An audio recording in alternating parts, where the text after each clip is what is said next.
get to Scotland? Oh, aeroplane. Well, aeroplane?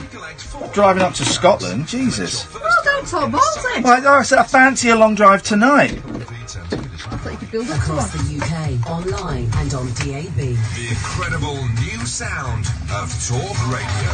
The No Nonsense Breakfast with Julia Hartley-Brewer. The biggest breaking We've got a couple of minutes. We've got the news, then we're going to play a song. Don't know what song we're going to Julia play. Hartley-Brewer, and I'll be turning up the heat every morning from 6:30 with an essential mix of straight-talking debate, heavyweight political guests, and fearless thought. Waking up the nation with a brand new... Lee, can you do me a favour? Can you, this headphones, can you turn them up? There's a dial there. Can you turn it to the right, please? 6:30. All the way. Beautiful, thank you. Online and on DAB. Talk Radio on the hour news headlines. I'm David Dobb. The Prime Minister says her divided cabinet has agreed a way forward on a trading partnership after Brexit. You're in, Theresa May's revealed they've signed up to trying to achieve a UK-EU free trade area. It means Britain will remain in line with the European Union on rules for all goods, and the Prime Minister thinks it's the way forward. As a result, we will avoid friction in trade. That will protect jobs and livelihoods and also meet our commitment to Northern Ireland. We've also agreed a new business-friendly customs model with freedom to strike trade deals around the world. Officials say 12 boys and their football coach trapped in flooded caves in Thailand will not be rescued overnight. Teams are racing against time to get the group out before the weather worsens. I've got the give my regards to Broad Street. Police are continuing to search the house in Amesbury where Dawn Sturgis and Charlie Rowley became critically ill after being exposed to Novichok. Talk Radio has been there today, chatting to some of the locals. Danny Burr used to be in the army and now lives in the town, near the house that's been cordoned off. And he's told Talk Radio unanswered questions about the poisoning means he's being extra vigilant.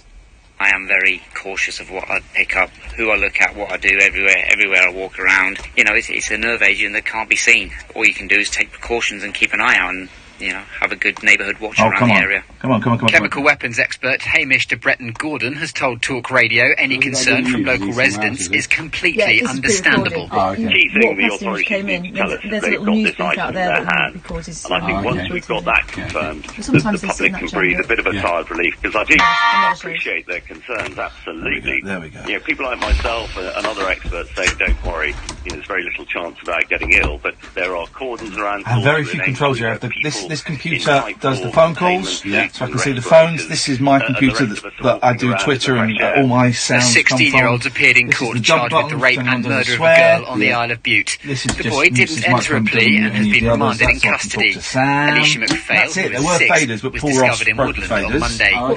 There'll be a European winner I'll have a for the bed. 2018 World Cup in Russia. Belgium beat Brazil and France saw off Uruguay in their quarter-finals on Friday. Headphones on! Belgium beat Brazil and France saw off Uruguay in their quarter-finals today.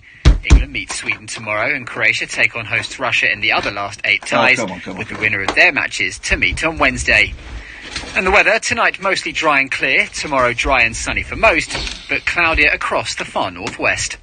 Across the UK. There's a volume dial down by you if it's too loud or too quiet. The wild man of late night radio, Iain Lee. Differently interesting nocturnal emissions from a legend of late night radio. On air and off the leash. The late night alternative with Iain Lee on Talk Radio. We'll get you talking. It's Friday, congratulations everybody. Catherine is here. Boom. My name is Ian, and of course it's Friday, so Lee is here. Good evening, Lee. Hello everybody. Lee is here every single Friday. If you've got a question for Lee, he's only here for the first 30 minutes tonight. He has to get back home. 0344 499 1000 0344 499 1000. It's the Lee phone in, and you can ask him absolutely anything. Let's go to Alan first of all. Good evening, Alan. You're through to Lee. We haven't got much time tonight, mate. He's got to leave after half an hour. So what question have you got for Lee? Lee, did you see the trial last Friday? The what, sorry? The trial. The trial? The trial of Alan Caddy. Oh, no, I missed that. No, I was out, unfortunately.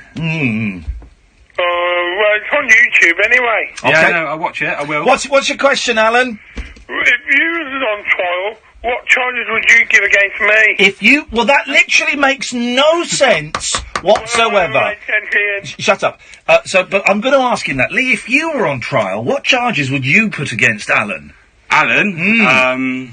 I don't know, really. No, I exactly. don't really know who he is. No, neither do I. Have you ever listened to this show before? I'm beginning to think you've never listened to this show. Thank you, Alan. Thank you. There we go. 0344 499 1000 is the telephone number. Now, some bad news, guys. Catherine and I went and saw a film today, and it sucked a fat one, right? And here's the thing. Spoiler Keith phoned up the other day to tell us about this film, and I wish he'd spoilt it by telling us how boring it was, right? We had a choice. We got into town early. It's like, let's go and see a film. And there's not a lot on at the moment. And we were going to go and see The Purge, but I've never seen a Purge film. I feel like I have, because I know, but I've never seen one. And it only got 5.3 on IMDb. And there was the Whitney Houston film, but I've already seen a Whitney Houston documentary. I don't want to see another.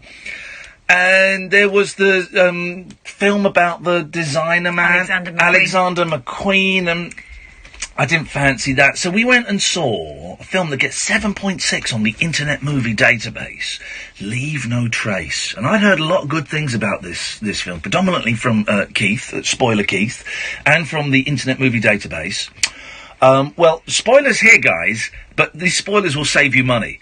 It is the most boring, dull, slow, up its own jacksy 2 hours of movie that I have ever been forced to sit through. Catherine, you enjoyed it. I didn't enjoy it. I thought I appreciated the young girl's acting skills. I thought she was great. Jeez. It was ponderous though, and about 40 minutes too long. Oh man, I'm like a war veteran, and I'm living in the woods with my 13-year-old daughter, and so we're gonna just keep going on a run, and we're gonna be offered us some shelter, but I just gotta keep on moving, and so we're gonna go, but we're gonna take 2 friggin' hours to get there. Jeez, it was boring, man. It was boring. And I kept thinking it was going to end, so I kept picking our things up off the floor, and then it was obviously going to go on for a whole lot longer. It was dull. If anybody wants to, and we don't normally, bang on about things that are bad here. We're very celebratory here, and we do, we're kind of... I mean, we're celebrating surviving it. Because it was touch and go for a minute there. I wanted to speak to everyone in the cinema afterwards and go, guys, that was boring, wasn't it? But I didn't. Instead, we left as soon as the first credit came up. And that's unusual. And huffed and puffed. Because normally we sit there until the music finishes and the big writing comes up at the end. I'm assuming that they had like an outtakes reel, bloopers at the end of them getting their boring, slow lines wrong and then bursting into laughter. But we just... Or maybe a throw forward to the next one. Here's someone who doesn't call us enough, but was actually being spoken about before we saw the film, but we won't tell him why. That'll get him power. It's Dredge. We were talking about you just 4 short hours ago, Dredge. You what? We were talking about you. You what? That's my new catchphrase. Oh, I like that. I had a catchphrase the other day. What was it? I had a good one. Catherine? Not the... Oh, chance we a fine thing. Not that. I had another one. Doesn't matter. Dredge, have you got a question for Lee? No. Well, I have got one question. Who are you? Good question. Okay, well, I phoned in last Friday and told Ian I was interested in radio, and he invited me down. Yep. You also promised him several carpets. Oh, yeah, and a rug. Oh, you're the carpet! Yes! Right. Now, here's the thing, right, because here's the thing, Dredge. He's a big fan of the show, Lee, and... He's never heard of Alan Caddick. How can he... He's never heard of Alan Caddick, and he's only just started following me on Twitter 20 minutes ago. Apart from that, we're going to make this... In a year's time... I'm going to be knocking on your door, Lee, asking for a help up in the radio industry. But these rugs, I'm buying a new house, although, let's be honest, the solicitors are really, really dragging their heels on this one. Supposed to be completing on the 20th, but there's still a lot of work to do. What's the best, and what I need is a rug about yay big, by yay big. What's the best deal you can do me on that? Anything you want. Pretty much any price that you tell me, I'll do it for you. All right, free. Yeah. Hey! So what he's going to do is drive around the back of the warehouse. Yeah. Under cover of darkness. Under cover of the night. Well, I got a key, so it's all right. Hey, this is it. This is awesome, Dredge. You are actually witness, nay privy, nay a party to a robbery. And if you tell anyone, Dredge, I'm going to hurt you. Okay, I won't tell anybody. Nice one, man. Thank you. I appreciate that. What have you got for us tonight? Well, a couple of things. Yes. First of all, there's no good films on in London at the moment. There's not. How are we doing with the Mr. Rogers documentary? How are we doing with getting that? They didn't reply to my 2 tweets, so they can go and shove it. Yeah, so that means I'm going to have to wait till the DVD comes out now. They didn't reply to my So the Mr. Rogers documentary, I saw it in New York. Beautiful film about this kid's television presenter in America. Really beautiful film. And so I tweeted Mr. Rogers. Let's see how many Mr. Rogers movie, I guess it is. There we go. Let's see how many followers they've got, right? Bearing in mind, I've got 97,000 followers. They've got 26.4 thousand followers. So, and I've got a blue tick, so they should really reply to me. Yeah. And they didn't reply. I asked them about screenings in the UK. I asked them about coming on my show. I've got a radio show that they could have come on, and absolutely nothing. So those guys can shove it. Yeah, they can clear off. They really can clear off. Yeah, I'm going to tweet them again. The other thing was I came across this really amazing new artist this week. Oh, yeah. I'd never heard of, called Jessie Balin, and I've never heard of her. She's got this incredible album out. It's sort of a children's album, but you wouldn't know it unless you'd been told that. It's just a really nice album, influenced by things like Harry Nilsson's The Point. Okay. Influenced by Carole King's album for kids. Okay, well, Dredge, we haven't got time for me to type in... No, we haven't got time for me to type it into YouTube, so I was hoping maybe you could sing it for us. I can't, unfortunately. Oh, that's a real shame, man. That's a real shame. But the thing was, right, so yes. I think I emailed you about it because I thought you'd be interested because you like Harry Nilsson, you like that sort of music. Yeah. And then, so I thought, right, I'm going to go and buy it. So I went into HMV and said, have you got this record, Strawberry Wind? And the woman said, why do I recognise that name? Oh yeah, Iain Lee mentioned it the other night. Yeah. Oh, what did I mention? Strawberry Wind. I didn't mention that. Wind. He's always mentioning wind. Yeah, now you're being vulgar.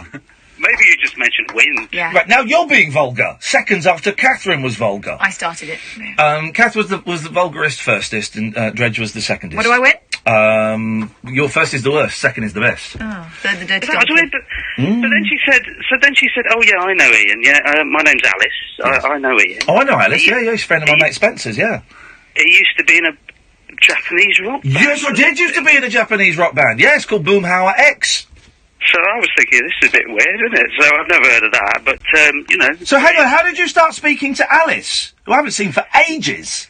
I don't know, she was just at the desk. Wowzers. She was just at the desk. Here we go. Do you want to hear my Japanese band? No. Sorry, did that come out? Dredge, do you want to hear my Japanese band? Here we go. Here we go. Here we go. This is it. Here we go. This is me on bass guitar. Here we go. Here we go, Dredge. You ready? Yeah. Here we go. Here we go.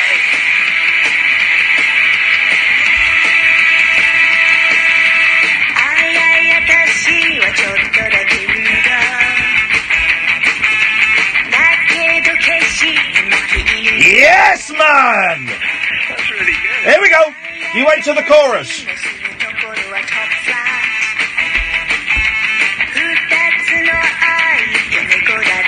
Here we go, chorus. Everybody.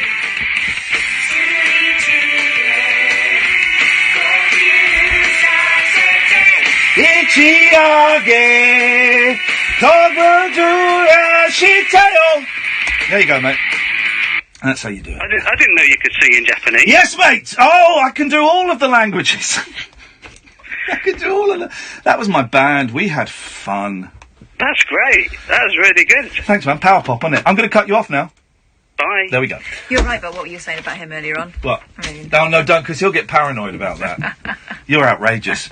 Ever been in a band, Lee? No. Come on, everyone must have been in a band at Even some if point. he was just posing. I've been in about 3. No, never a band, no. No. So always flying solo. Yes. I respect that. Yeah. I respect that a lot. Let's go to Nigel. Good evening, Nigel. Oh, jeez. Hello, Nigel! Hello? Hello, Nigel. Great to talk to you, mate. Hello. How are you? I'm devoid of vibe all of a sudden. I don't know why. What can I do for you tonight, Nige? Oh, I just want to talk about the football. Why? You know the World Cup? Yeah, I know the World Cup, yeah. Yeah. Well, how do you think England are going to do in the World Cup? You're proving something that I've often thought but never been able to put a finger on, Nigel, that everybody who's into football is dull. When you say dull, what do you mean? I mean boring. Oh, well, that's not the way I see it. I mean... As prank calls go, man, this is one of the worst. This is not a prank call. Yes, it is, because no one could be as stupid as you. Nigger. There we go. I knew it. I knew it was coming. Can you get his phone number, Sam? And what we've been asked to do is we've been asked to forward the phone numbers of all the people that use racial language like that to Denny, and who's then going to forward it on to the police. So if you can add them to the list from last night, and we'll send those on to the police. That would be great. Thank you very much indeed. 0344 499 1000. This is the Late Night Alternative on Talk Radio. Talk Radio. Digital debate for the UK. Talk Radio. Lane being as usual helps himself. After you see my replies. There we go. Yeah, exactly. Streaming the game. We're getting that. We're starting to get that a bit because that's why it's Tesco summer holiday, Mobile so we're offering you a massive 20 gig SIM-only deal for just £18. That's where the dump button comes in. That's your summer shared stream. 7 seconds off. For great deals like this, go online or install. Tesco Mobile. So it just doesn't go out. So it's pointless. 12-month contract required. Absolutely pointless. T's and C's at TescoMobile.com. At Green Flag, we think the AAs are great. You just hope that there's... bucketfuls of awards. They'll give you unlimited awards when you get in a pickle. Pickle. And they cover 100% of the UK. Very good indeed. So why do we think that is so it's pointless, because Green Flag do all of this too. And I was hoping he was going to go somewhere. It was obviously a prank Green call. Flag. Common sense to the rescue. There may be a charge for call-outs with the same problem. Savings based on our closest equivalent UK vehicle cover for vehicles 10 years and under. T's and C's apply. The Nissan Navara Techno is tough as always and smarter than ever. With a 3.5-ton towing capacity and a 1-ton plus payload. Plus leading fuel economy on manuals. Yeah, there is you told. There is you told. Or for £295 per month, excluding 20% VAT on business contract hire. The Nissan People being unhelpful and negative, business man. users Not only. what I need. £295 per month contract hire on Technograde manual. £1,770 advance rental. 10,000 miles per annum. I'm jumping Nissan back on Finance. That's out of order. Subject to status. This is T's why I and don't C's like apply. Twitter. Ends 30th of the 9th, 2018. Participate in dealers only. Nissan.co.uk. Yeah, it's across the UK. It's mainly rubbish. On DAB. The Late Night Alternative with Iain Lee on Talk Radio. I've got a feeling it's going to be one of those nights. Lee, we've got you for another 13 minutes. Yep. So your ambition, 0344 499 1000, by the way, is to work in radio. Correct. Yes. Who are your radio heroes? Well, when I look at radio people, I look at people I grew up listening to. Yes. So Chris Mills is one of them. Legend. Radio 1 on the way to legend. school every morning. Yeah. Same as Scott Mills on the way back from school. Comedy thief, yes.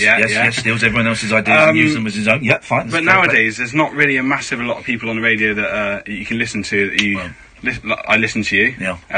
That's why I got in contact with you. So yeah, I do like radio, BBC radio. But you're now, because you're 28, 29. Yes, yeah. So, but Radio 1 isn't aimed at you anymore. Radio 1 now is I'm aimed too old. Yeah, you are. Yeah. Radio 1 is, and I don't know if there is. I don't know if there is a music station aimed at 20. I don't know what 29-year-olds would listen to. Six Music. Yeah, maybe. I'll tell you what I do listen to now. Yeah. Hits Radio, that Manchester one. What's that? What's Hits? Do you remember Comedy Dave that was with Chris? Yes. He's now on... I've met him. Yeah. It's an ironic name, I think. It's Geffen Jones. Hits Radio Manchester. Yeah. Right, let's see. They're on DAB, so I got that at work in the morning. Okay, here we go. Is that what was Key 103? It was Key 103, and now it's Hits Radio. I did work experience there back in the day. They were great. But the music they play is really good. Let's find out. We're going to go live. And okay, let's do it. There we go. Let's have a little. Oh, for crying out loud! I don't want to log in. I just want to listen to the hits in Hits Radio Manchester. Here we go. click the play button. Here we go. It'll be efforts. Hits time. Here come the hits. Oh, baby, we can't see the bottom.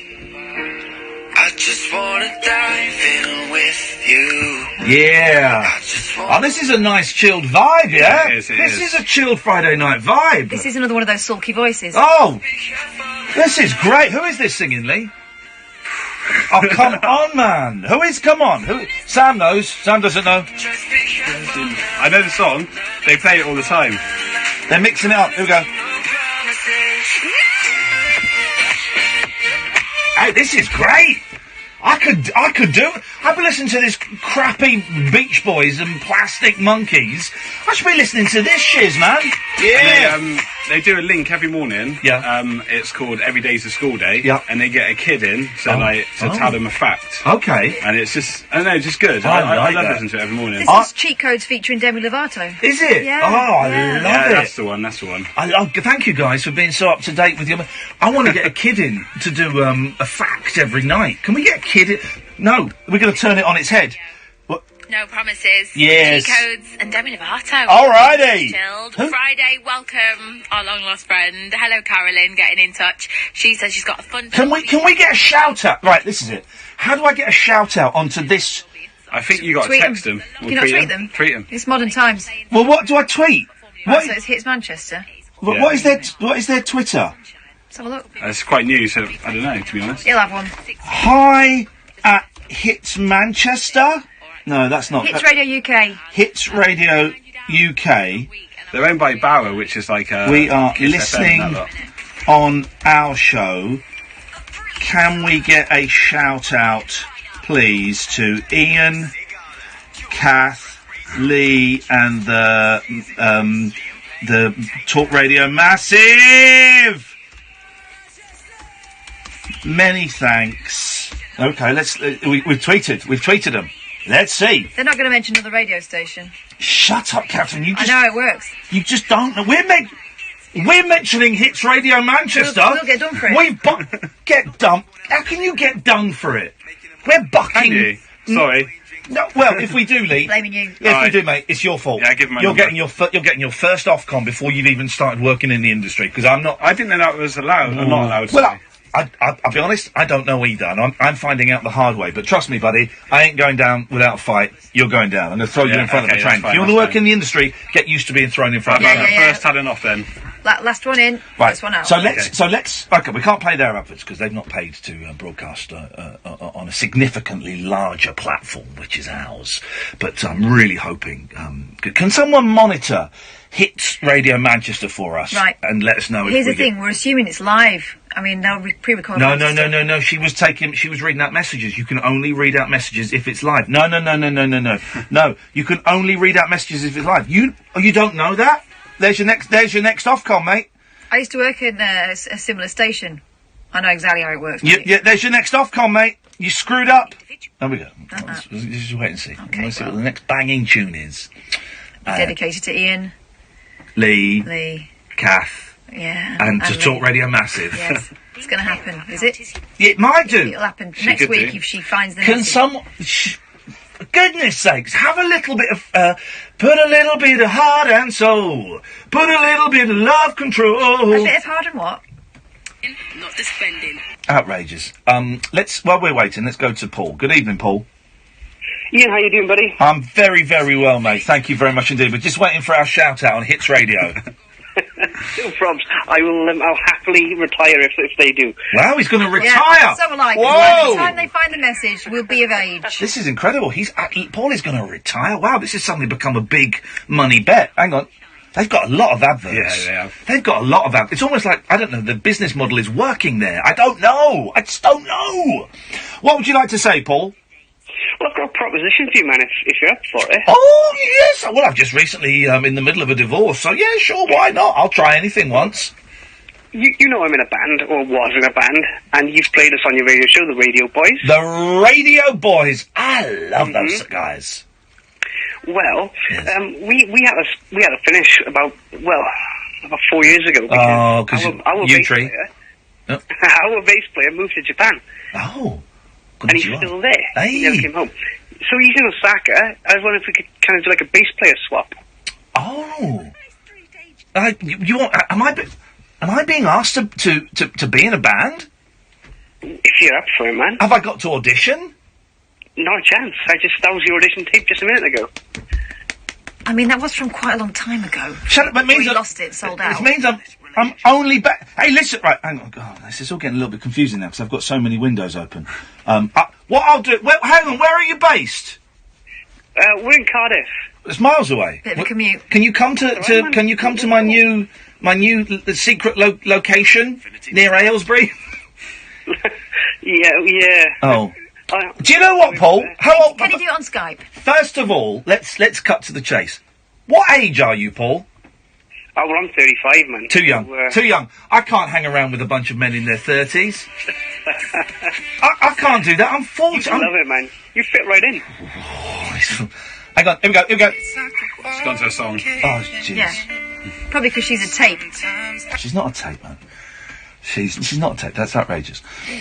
Do you know what, Paul? I would genuinely, I'd love to be in a band. I'd love to, but I can't hang around with a group of 35-year-olds. And Cardiff's a bit far. I don't mind driving to. It's not that far on the M4. It's only an hour and a half. 2 hours. Paul, I would love to, but honestly, I'm old enough to be your slightly older brother. No problems, man. But I appreciate you asking, man. Thank you, buddy. Pleasure. All the best. There we go. Lee, do you fancy starting a band? Yeah, let's do it. Okay. I can sing, I guess. No. Oh, no, Deary me, do you know what you've done? Let's hear it, man. Away you go. No, I'm not going to sing. Wow, no, look at that. I can't. I know. You put me in the... He bottled it at the last... He doesn't want to embarrass you. That's it. Your singing was really good earlier on. Anything back yet? No, nothing back yet. They're playing some cracking tunes. I mean, really, really strong. Genuinely, I love all this stuff. I've even tuned in Kiss into my... That's what I thought it was. The rock group Kiss had their own radio station, so I was a little bit miffed when I got it. But you heard me singing along to Freaky Friday tonight. Yes. It's a Freaky Friday, I'm in Chris Brown's body. It's a Freaky Friday, I'm in Chris Brown's body. It's poor choice of host body, though. He's He's knob, isn't he? Well, okay, Catherine. Yeah, all right. I don't think it's It's all right to call Chris Brown a knob, is it? That's misogynistic. That's feministic. What is the opposite? That's hatred towards men and racism. Well, yeah, to girlfriend beaters. Okay. I do dislike them quite a bit. Okay. He's got the magic grip, has he? Okay, fine. He's one of those with the grip, is he? Right. Okay, fine. You're racist. Yeah. Let's go to Simon. Good evening, Simon. Yo, how we doing? Better than your phone line as usual, Simon. What can we do for you? Sorry. Is that Work Experience FM? What? Work Experience FM? Yes, can we help you? Yes, just wanted to say, stay away from radio stations with 3 letters, because they make you very bitter and twisted, and I'm very much looking forward to the Mo song tonight. Thank you very much indeed. Let's go to James. Good evening, James. Hello. Hello, James. Hello, you okay? I'm fine. Could you take us off speakerphone and put the phone near your mouth, please? Football's good. Right, okay, right, and? What do you think of England, then? Oh, Jesus. Why don't you and your mates go to bed? Second? Yeah, I reckon. Aye. Grey-hairs and nonce. Thanks very much for calling, James. Grey-haired nonce. Did he call? Is that what he said? It's an N-word that we can possibly argue Grey-haired against. nonce. I'd say that. Well, Lee, is this song nearly finished? Because I just want to hear if we get a shout-out before we send you on your way, Lee. Here we go. Get ready for the shout-out, everyone. Here we go. It's happening.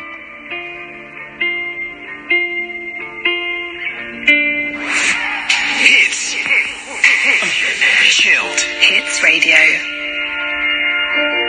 Right, it's getting on my nerves next now. one on the tape. This is why I'm off Twitter. Listen to this. Listen to this idiot on Twitter. This is why Twitter is nuts.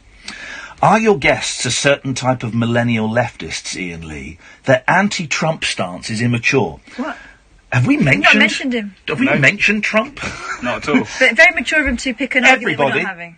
If you can find at GANAIS _ ANAIS, that's at GANAIS _ P-A-I-S, and tell them they're an absolute pudding, please, because we're not even talking about that. Lee, I hope you've enjoyed. I have. You have to go and get your cab now to go and get your train to go back to Swindon, home of England's finest rock and roll and pop band, XTC. And football team. Well, okay, you just said the F word on the air. We have to boot you out now. Okay. Thank you very much for coming in. I wish you the very best of luck. Thank you Catherine, very would much. you like Thank to you. escort this gentleman off of the premises, please? Yes. Maybe we'll be listening to you on the radio in the future. All right, thank you. Get in touch about those rugs, dude. I will do. 0344 499 1000 is the telephone number. If you want to give us a call, you'd be very, very welcome to. Let's take this call. Hello, line 1, you're on the wireless. Hello? Hello, line 1. Hello, Ian? Yes. I think that it's absolutely ridiculous what these kids are doing.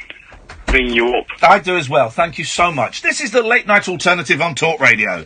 Across the UK, online and on DAB. Weekends with Penny Smith. On Talk Radio.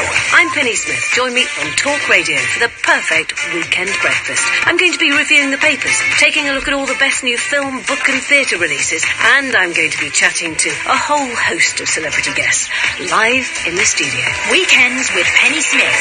Saturday and Sunday morning from 7. On Talk Radio, we'll get you talking. The Late Night Alternative with Iain Lee on Talk Radio. We'll get you talking. Ah, dearie, dearie me. I'll take this one, Sam, don't worry. Hello, son, does your mother know that you're up? Hello? Yeah, does your mother know that you're up? Oh, yes, indeed. I just made a... Thank you very much indeed. Kids! Take that number, Sam, add that to the list. We'll pass it on to Denny. He's speaking to the police on Monday, so that will get sent on to them. It's a funny old world, isn't it? It's a funny old world. Are we going to get a mention on hits? Maybe not. I don't know. I don't understand music radio, despite the fact I did it for quite a long time. I don't really understand it. It's Friday night. Everyone's feeling a little bit sparky. Everyone's feeling a little bit up in the air. And you can give us a call about absolutely anything you want. Can I just... Let me get... Okay. We got a lot of kids started phoning us last night. And it's great that you phone in. I don't mind being called a grey-haired old nonce. That's fine. Let me explain a few things, and then we can carry on, and you are welcome to call in, right? You can't swear. You can't be libelous, right? Look it up. It means you can't tell lies about people. And you can't be racist, right? So, here comes another one. You can't be racist. Now, if you say those things... Me and Kath are the only people that will hear them because I got a dump button. I'm going to press the dump button now, okay? And what the dump button does is it drops 7 seconds of radio. So whatever I hear, I can get rid of the last 7 seconds. And to illustrate that, I'm going to count to 10. I'm going to count to 20. And when I get to 7, I'm going to hit the dump button. So I'll go back in time, right? So the counting will kind of stop, and it will jump, okay? That's just to illustrate that you cannot come on, you simply can't. Physically impossible for you to come on and say something sweary, libelous, or racist, okay? Hang on a minute. Hey, Brian, listen, you need to be listening to the radio, man, because I'm addressing this to you and your mates, okay? It's great that you're calling in, it really is, but I'm illustrating to you why, how I have a 7-second delay and how it works, meaning that if you say something that I don't like, it doesn't get broadcast, okay? Okay, Ian, Okay. So, you're not on the air now. I'm in control. And Tony, the same is for you. You need to be listening to this on the radio, okay, Tone? Yeah. Okay? Because I'm gonna count to 20 and I'm gonna press the dump button. You won't hear the effect on the phone, but you'll hear it on the radio, okay? Tony? Yes. Okay. So, I'm going to count to 20, and at 8, I'm going to press the dump button. Ready? I'm in control. And Tony, the same is for you. You need to be listening to this on the radio, okay, Tone? Yeah. Okay? Because I'm gonna count to 20, and I'm going to press the dump button. you won't hear the effect on the phone, but you'll hear it on the radio, okay? Tony? Yes. Okay. Flipping it, man. So, I'm going to count to 20, and at number 8, I'm going to press the dump button. Ready? 1, 2, 3, 9, 10, 11, 12, 13, 14, 15. You got it? You see how that works? Sam will give me the thumbs up when we've got the delay back. Takes a little while to build up. But that's it, right? Just up your game a little bit, please. How's that delay looking? We're good. Right. We're going to talk to some kids, Catherine. Oh, good. Now that I've educated them. Good evening, Brian. Hello. Hello, Brian. First of all, I'm not a kid. Obviously. Okay, how old are you, mate? 25. What year were you born? 1991. Well, that makes you 25, does it? Yeah, it does. Don't think it does. Yeah, it does. It doesn't. But anyway, let's assume that it does. Okay, and we all know, Brian, you're closer to 14. We all know that. But okay, what would you like to say? Do you think football is going to come home? Do you think? I'm just asking you. I just want your opinion. Well, is this? You're not asking my opinion. You're building up to saying the N-word, even though you know the N-word won't get broadcast. I'm not racist. Don't call me racist. No, I'm calling you. I don't think you are a racist. I just think that you've been singing a racist song before, actually. Okay. So, yeah. Okay. I don't think you are racist. I just don't think you have the maturity to realise the power of certain words. That's what you don't have. I do. Well, Ian, you've just been singing a racist song before. Okay, I like this. Now we're getting a little bit of fire in the belly. Now we're getting a little bit of fire. What was the song I was singing? The Chris Brown song, what you were singing. Okay, the Freaky Friday song. It's racist, is it? Here we go. Now we're sparking. This is good. I'm enjoying this. We're getting somewhere. Go on. So I don't know why you're calling me a racist. Or you're making out like I'm some racist. No, you're literally not listening. And I will tell you again, son.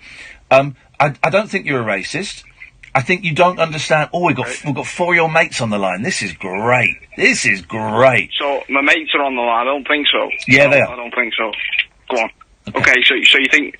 So you're saying I'm mates with all the little kids who are about, say 11, saying all the N-word? I'm not going to repeat it because I will get in trouble. Okay. And I don't think you're happy with it. I'm mature enough. I'm enjoying this now. Now we're getting somewhere. You got fire in your belly. Yeah. You looking forward to the summer holidays? Oh yeah, I get off work. Yeah, you get off work. Paper round. Dude, switch your radio off, man, otherwise it doesn't work. What? Switch your radio off, otherwise it doesn't work. Which radio? The one that's on in the background, man. I'm not listening to a radio. Yeah, you are. I can hear it, so just switch it off. No, I'm not. Well, so, do you want what? I'll switch the radio off then, okay. Okay. Right.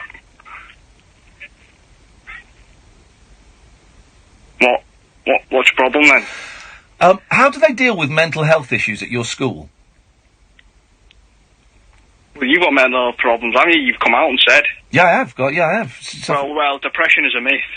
Here we go. Okay, here we go. Okay, we're getting somewhere. You phoned up yesterday and said this. It's just for publicity. Yeah, you phoned up yesterday and said this, and then we didn't get to have a discussion about it. So how do they? I didn't phone up yesterday. I didn't phone up yesterday. Dude, listen, we can do this. Go on, track my number and see if I phone up yesterday. Okay, we can do this, but I'm going to ask, and I don't mind prank calls. I love it, genuinely. Right, you're making my night. I'm not prank calling. I'm just you've come on here and start comparing. Okay, well, no one can hear you now. So, right, here's the thing. I'm well up for this, and I can see we've got all of your mates phoning in. We've got Tony, all of these names in inverted commas. We've got Tony, we got Tom, we got Chris, and we got Jack, and we got Nollock. All lined up, ready to go. Right? All their real names, obviously. It's kids special tonight. And I'm up for this. Brian. Oh, so am I. Okay, listen, here's the thing. You don't understand how it works. No one can hear you at the moment. When I'm talking, people can't hear you because of the way this system is loaded in my favour, right? So, I am happy to do this, but I'm going to ask for a modicum of honesty from you. I've got to have a little bit of honesty, otherwise we can't connect. Yeah. Okay. So, how do they deal with mental health issues, if they do, at your school? I don't go to school, sorry, Ian. Come on, man. I need a little bit of honesty from you, brother. No, Ian. I don't go to... I finished school now. Okay, I'm gonna... How old are you? I'm 25, I've said. Born in 1991. Yeah. Alright, man. I'm gonna have to end it there, fella, because I need a little... No, I'm messing. Go on. 3. I was messing. You what? I was messing. So how old are you really? I'm 25. I was born 1993. Okay. Mate, listen, I'm going to let you go. I've really enjoyed talking to you, fella. Thank you very much for your time. It's appreciated. 0344 499 1000. We've got 4 more prankers.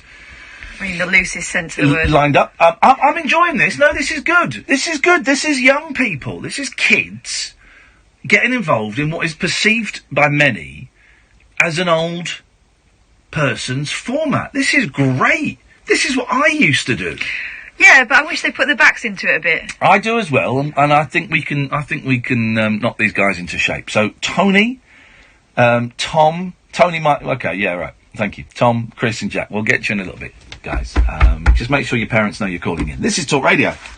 Across the UK. That guy had never listened to our radio show before. DAB. A radio star is born.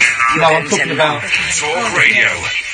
I don't know what's happened to you lately. Totally. You used to be so bright, so full of life. Now everything's just, well, dull. It's difficult to see where this relationship is going. Actually, it's difficult to see much at all. You just don't get the bigger picture. I should have realised when the cracks started to appear. You're just not the phone you used to be. Fallen out of love with your mobile?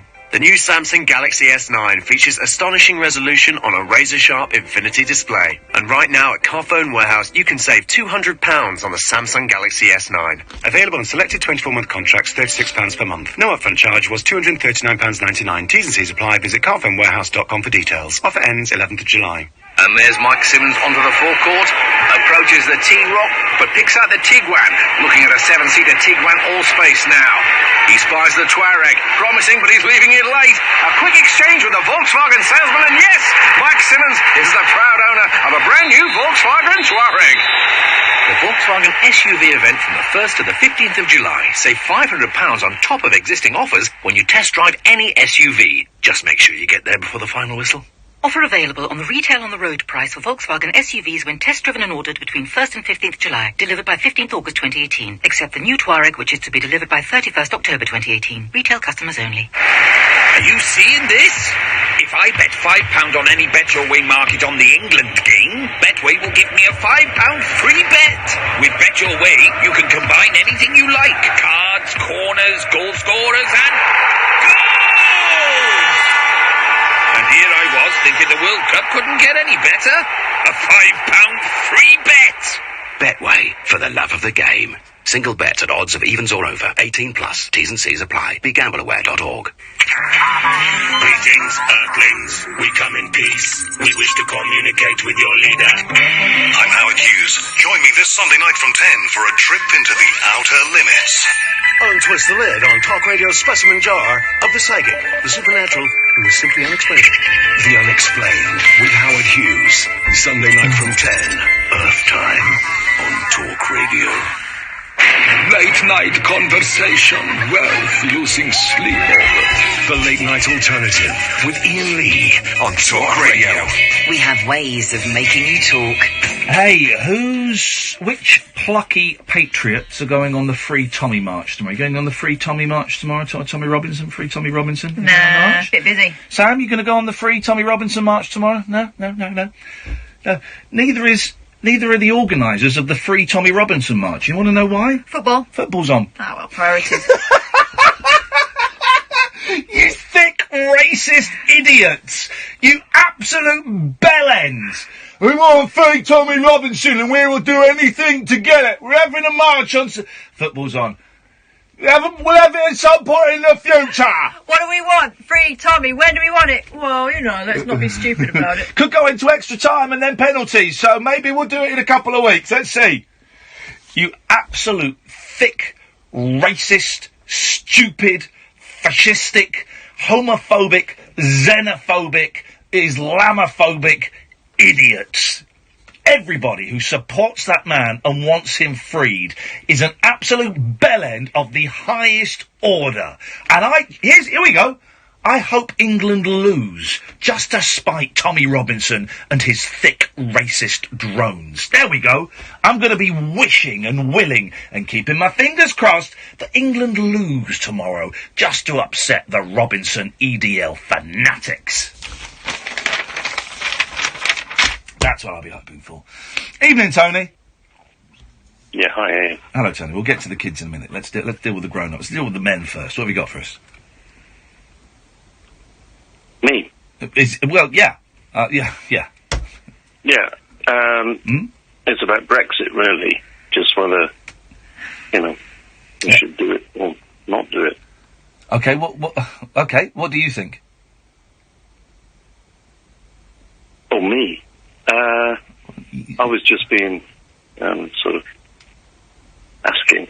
Don't know, really. What do you really want to talk about? What happened to you today, man? Well, it was...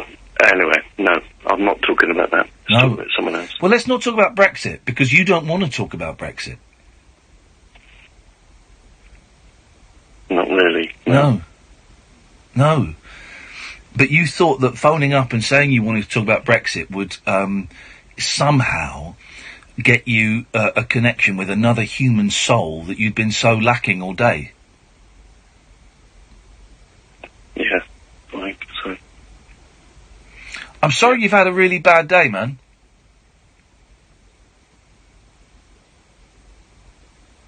Yeah. And, there are people that love you, brother. And you will have better days again. I don't know when, but you will have better days again.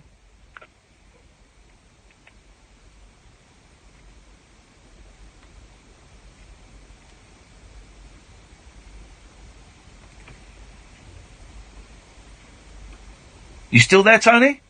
I'm here, Ian. Yeah, sorry. I thought you'd gone. No, I'm here, man. No, there's nothing to be sorry about. There's nothing to be sorry about. It's tough being lonely, isn't it? Yeah. No, it is. It is.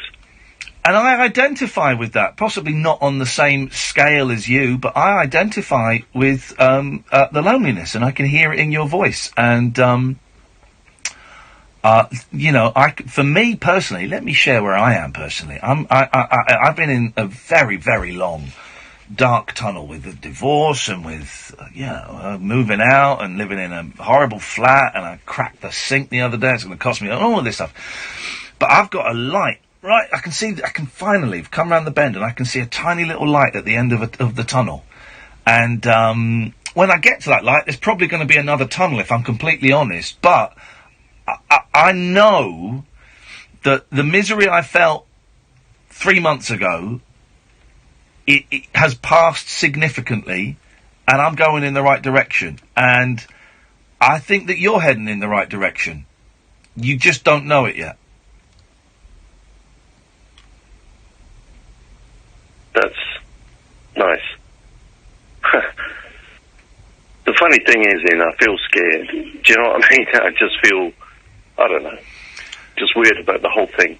Scared? And I think I'm just saying, sometimes I just want to be on my own, and I don't want to be with other people, and lots of people don't seem to think that that's right. Yeah, you should be with them, and I don't want to be with people. No.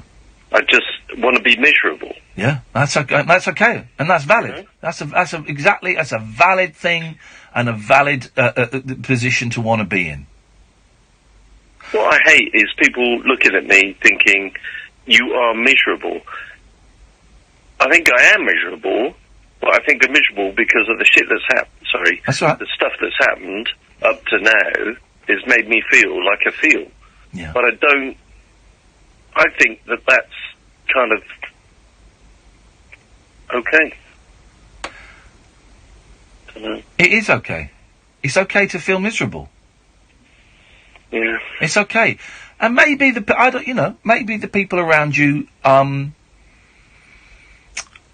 I'm sure that by them wanting to be in your company, I'm sure they're seeing that as a loving act. But for some people, it's hard to recognise that some people enjoy being on their own, and that we sometimes have to sit in misery before we can start, walking towards joy. But I'm also aware that on occasion, Catherine, for example, has booted me up the arse. She's my best mate, and she's booted me up the arse and dragged me out to the cinema or dragged me out for lunch, and I've not wanted to. But actually, that's been quite a helpful little thing at times. I wish I had a best mate like Catherine, because I was born in Plymouth and I've moved up to Colchester, and I don't have any other friends that I sort of grew up with, and nobody kind of knows me here. And you end up just being on your own, and you just think it's just me against everything, How long you been up in Colchester? 18 years. Wow, okay, so it's been a while, and you haven't got close friends up there? No, because I'm working. Because I've gone to work, and when you're at work, you make relationships at work, and they're not sort of kind of people outside, and it's all sort of, it's different, because you're making a living and... Yeah, of course it's different. And, I'm not guessing, because I know it is for me, that weekends are the hardest, because you've got nothing to do. Oh God, I enjoy going back to work. Yeah. No, I get that. I think there's a lot of people like that. It's the weekend, man. Yeah, that means it's 2 days of being sat in my room doing nothing. Yeah, and isn't it so shit that you have to be at work and sort of like, I'm looking forward to it, and it's just lies. Well, you don't have to be like that. You can expose a little bit, of your true self and say, do you know what, actually, I find weekends tough. You're allowed to do that. It's not, it's not, completely taboo to say you don't enjoy the weekends. But it's tough to say that. I know it's tough to say that. Yeah, maybe that's the right thing to do, though, is show people you're not. Yeah. I think there's something to said for honesty and showing vulnerability to a certain level, to a level that you are, you probably don't necessarily want to burst into tears in the office. And I hate that maybe that would be appropriate. I don't know your workplace, but I certainly think that people respect a certain amount of honesty and vulnerability, because also, the thing we were talking about Instagram the other day, everyone's living perfect lives on Instagram, and of course they're not. The person that you may choose to share, oh God, I find weekends so hard. They might go, oh, I'm so glad you said that, Tony, because there've been 8 weekends, but you can't say that to anyone. You never know. You might just get that connection that you weren't expecting. Yeah, that's interesting. But I think for me, it's like the whole thing about love and everything is just a joke as well. Because it's just all been rubbish, the whole life. You getting divorced? No, not yet. Are you married? Yeah, I am. Okay. Yeah. And that's not going great? From one side, I think it is, but I don't know. Okay, well, I don't want to pry. I don't want to pry into anything you don't want to share with me. Of course not. Cool. No. Okay. Everyone deserves to be happy, and you are, bear with me, this is going to sound, hippy-dippy California, but you are precious, priceless and valuable, and you are a good human being. And, you deserve happiness. I appreciate that, Ian, and I think that I am starting to realise that in my late age in life, and I'm going to do something about it. Maybe next year. There's the punchline. Well, whenever you're ready, man. Whenever you're ready. You say late age in life. You sound younger than me. How old are you? I can't tell you. Okay. I can. I don't know. 1960, I was born. Okay. You're ancient. Oh, for goodness sake, you're much older. You've got a very young man's voice. Oh, I feel good. I feel good inside. I feel happy. I feel excited, ready to go. Okay, but you just feel that maybe you're being a bit held back some way. Yeah, I think I've just missed out on everything. I just feel like it's in someone else's life. Well, one note of caution I would put is that not everyone is. Most people are not living the crazy sunshine, money, happy, beautiful life full of weird, kinky sex and wonderful holidays and babies that fall asleep when you want them to kind of lifestyle that perhaps we think everyone is living. Everyone's struggling in their own way.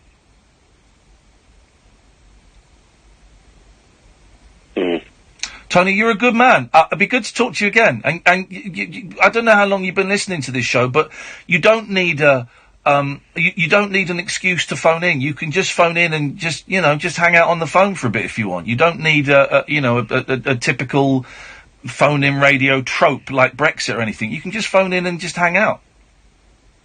That's cool. Nice one, Tony. Thank you, mate. I'll speak to you again. Yeah, and you take care. Ta-ta. There we go. What a nice man. I'm really surprised by the way that went. Yeah, me too. What a nice man. What a lovely man. Yeah. Everyone's struggling. Everyone's struggling in their own way. Some people struggle in little ways, some people struggling in bigger ways, and what a nice man. I wish him the very, very best of luck. And I'm sure he'll get there at some point. Thank you for that. Let's go to Mark. Good evening, Mark. You alright, Ian? I'm alright, thank you, Mark. You've passed the SAM screening test with flying colours, so what can we do for you tonight? Listen, I'm just ringing up to say I've got a hump with you, to be honest. Uh-oh. Because of what you were saying about Tommy Robinson and England losing. Our Tommy's in prison! Free our Tommy! Free him! All he did was break the law and prejudice a case. He should be out to watch England play in the football. Can I just say that you were calling him a racist? No, I didn't. Listen again to the audio, Mark. Words are my weapon. I was using them very, very carefully. I didn't call him a racist. Oh, well, you did call him a racist. No, I didn't, Mark. Go back and listen to the audio. And then you said you hope England lose? Yeah, to spite Tommy Robinson. Do you think that's right? Yes, I do. I want England to lose to teach our Tommy a lesson. How dare he be in prison for breaking the law? Free our Tommy. He should be free, though, right or wrong? No, wrong, because he broke the law. He didn't. Yes, he did. No, he wasn't. He was doing an illegal thing. He was prejudicing a case. Imagine. I don't know what happened in the end of that case. I don't believe that, Ian. No, Mark. I'll tell you what I believe. What I believe, right, is I believe facts, and I know that he was breaking the law and he was prejudicing a case. Imagine if those men had got off because of what he was doing, which they possibly could have done. So no, he deserves to be in prison because he broke the law. But I kind of agree with you on that. Yeah. Okay. But. So you agree with me on it, right? Mark, there's another point. Can I raise it? Yep. You know he pleaded guilty. Ba-dum-ba-dum-bum-bum. Oh, thanks for calling, Mark. And I didn't call him racist. Listen back to the audio. I called his followers racist and thick. And you just proved my point. Talk Radio. 24-hour radio debate and entertainment. Talk Radio. We'll get you talking. What makes a Vanarama van make your business look a business? What about not needing a big deposit? What about how right, now someone's saying more than half the England football team are black and thick racist lefty idiots. £239 a month. What a price. What a mighty good price. Business users initial rental £1,500 plus 20% VAT, 35 months. Admin fee £165 plus 20% VAT. Conditions apply. Go to vanarama.co.uk and lease a Vanarama van. Forget history. Forget the years of hurt. Forget the red cards. Forget the missed handballs. Forget the brilliance. No, I'm just saying, this is reasons like this on... Forget every game that has gone before. Because covers I all that literally started matters. following me when I was out is there. now. He's at the back post, and he's Chance, there. It's stoppage time. A gift to the nation. And England are off to a flyer. The 2018 FIFA World Cup on ITV. Have one phone call and get on the radio.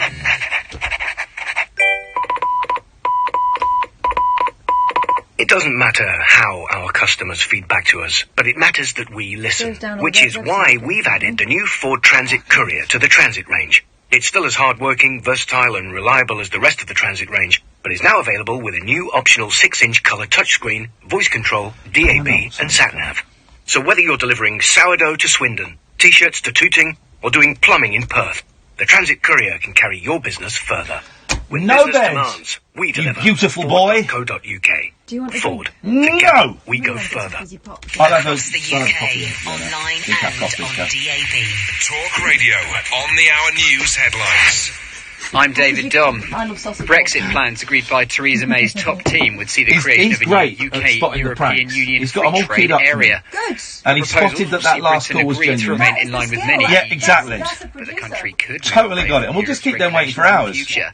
The Prime Minister insists her cabinet has agreed a collective position on withdrawal negotiations. This will maintain high standards, will be a common rule book for industrial goods and agricultural products. But we also will ensure that nothing can change without the approval of our Parliament. Officials say 12 boys and their football coach trapped in flooded caves in Thailand will not be rescued overnight. Teams are racing against time to get the group out before the weather worsens. They've been trapped for nearly 2 weeks. The brother of a man who was poisoned by a nerve agent in Wiltshire says he's quite sure he's just an innocent victim.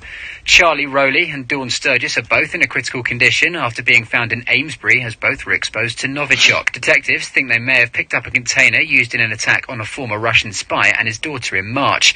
Matthew Rowley desperately wants to see his sibling. The police said they were going to take me down there so I can go and visit him, but visiting is a very limited thing at the moment because he's in a critical condition, he's in a big bubble. Talk Radio has been told London's gay pride event this weekend is being strangled by authorities.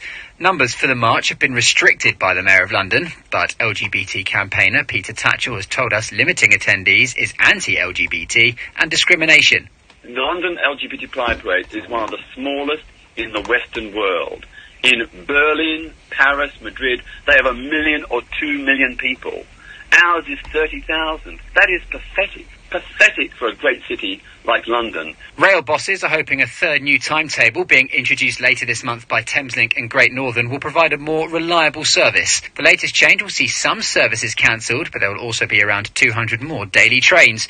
New schedules were introduced in May, resulting in major disruption for passengers. And the weather, tonight mostly dry and clear, tomorrow dry and sunny for most, but cloudier across the far northwest.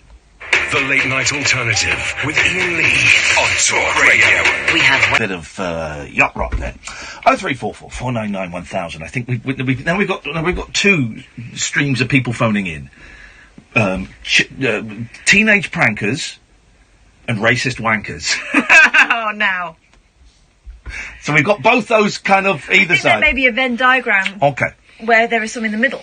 Let's see where we go to. Let's go to David. Good evening, David. Hello, mate. You alright? I'm alright, mate. You alright, mate? Yeah, not bad. Right, so I was on Twitter just now, and I just see you put the topics out, right? And I saw the lost letters.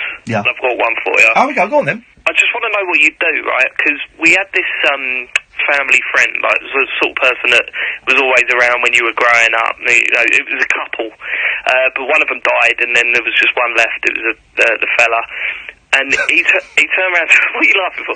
He turned around to... I don't know why, because partly because my spidey senses are on heat at the moment. I'm thinking, is this going to end up with a childish swear word? But then I realised I was laughing at the fact that one member of a couple had died. The fella, yeah. No, the woman had died. The fella's still alive. All right.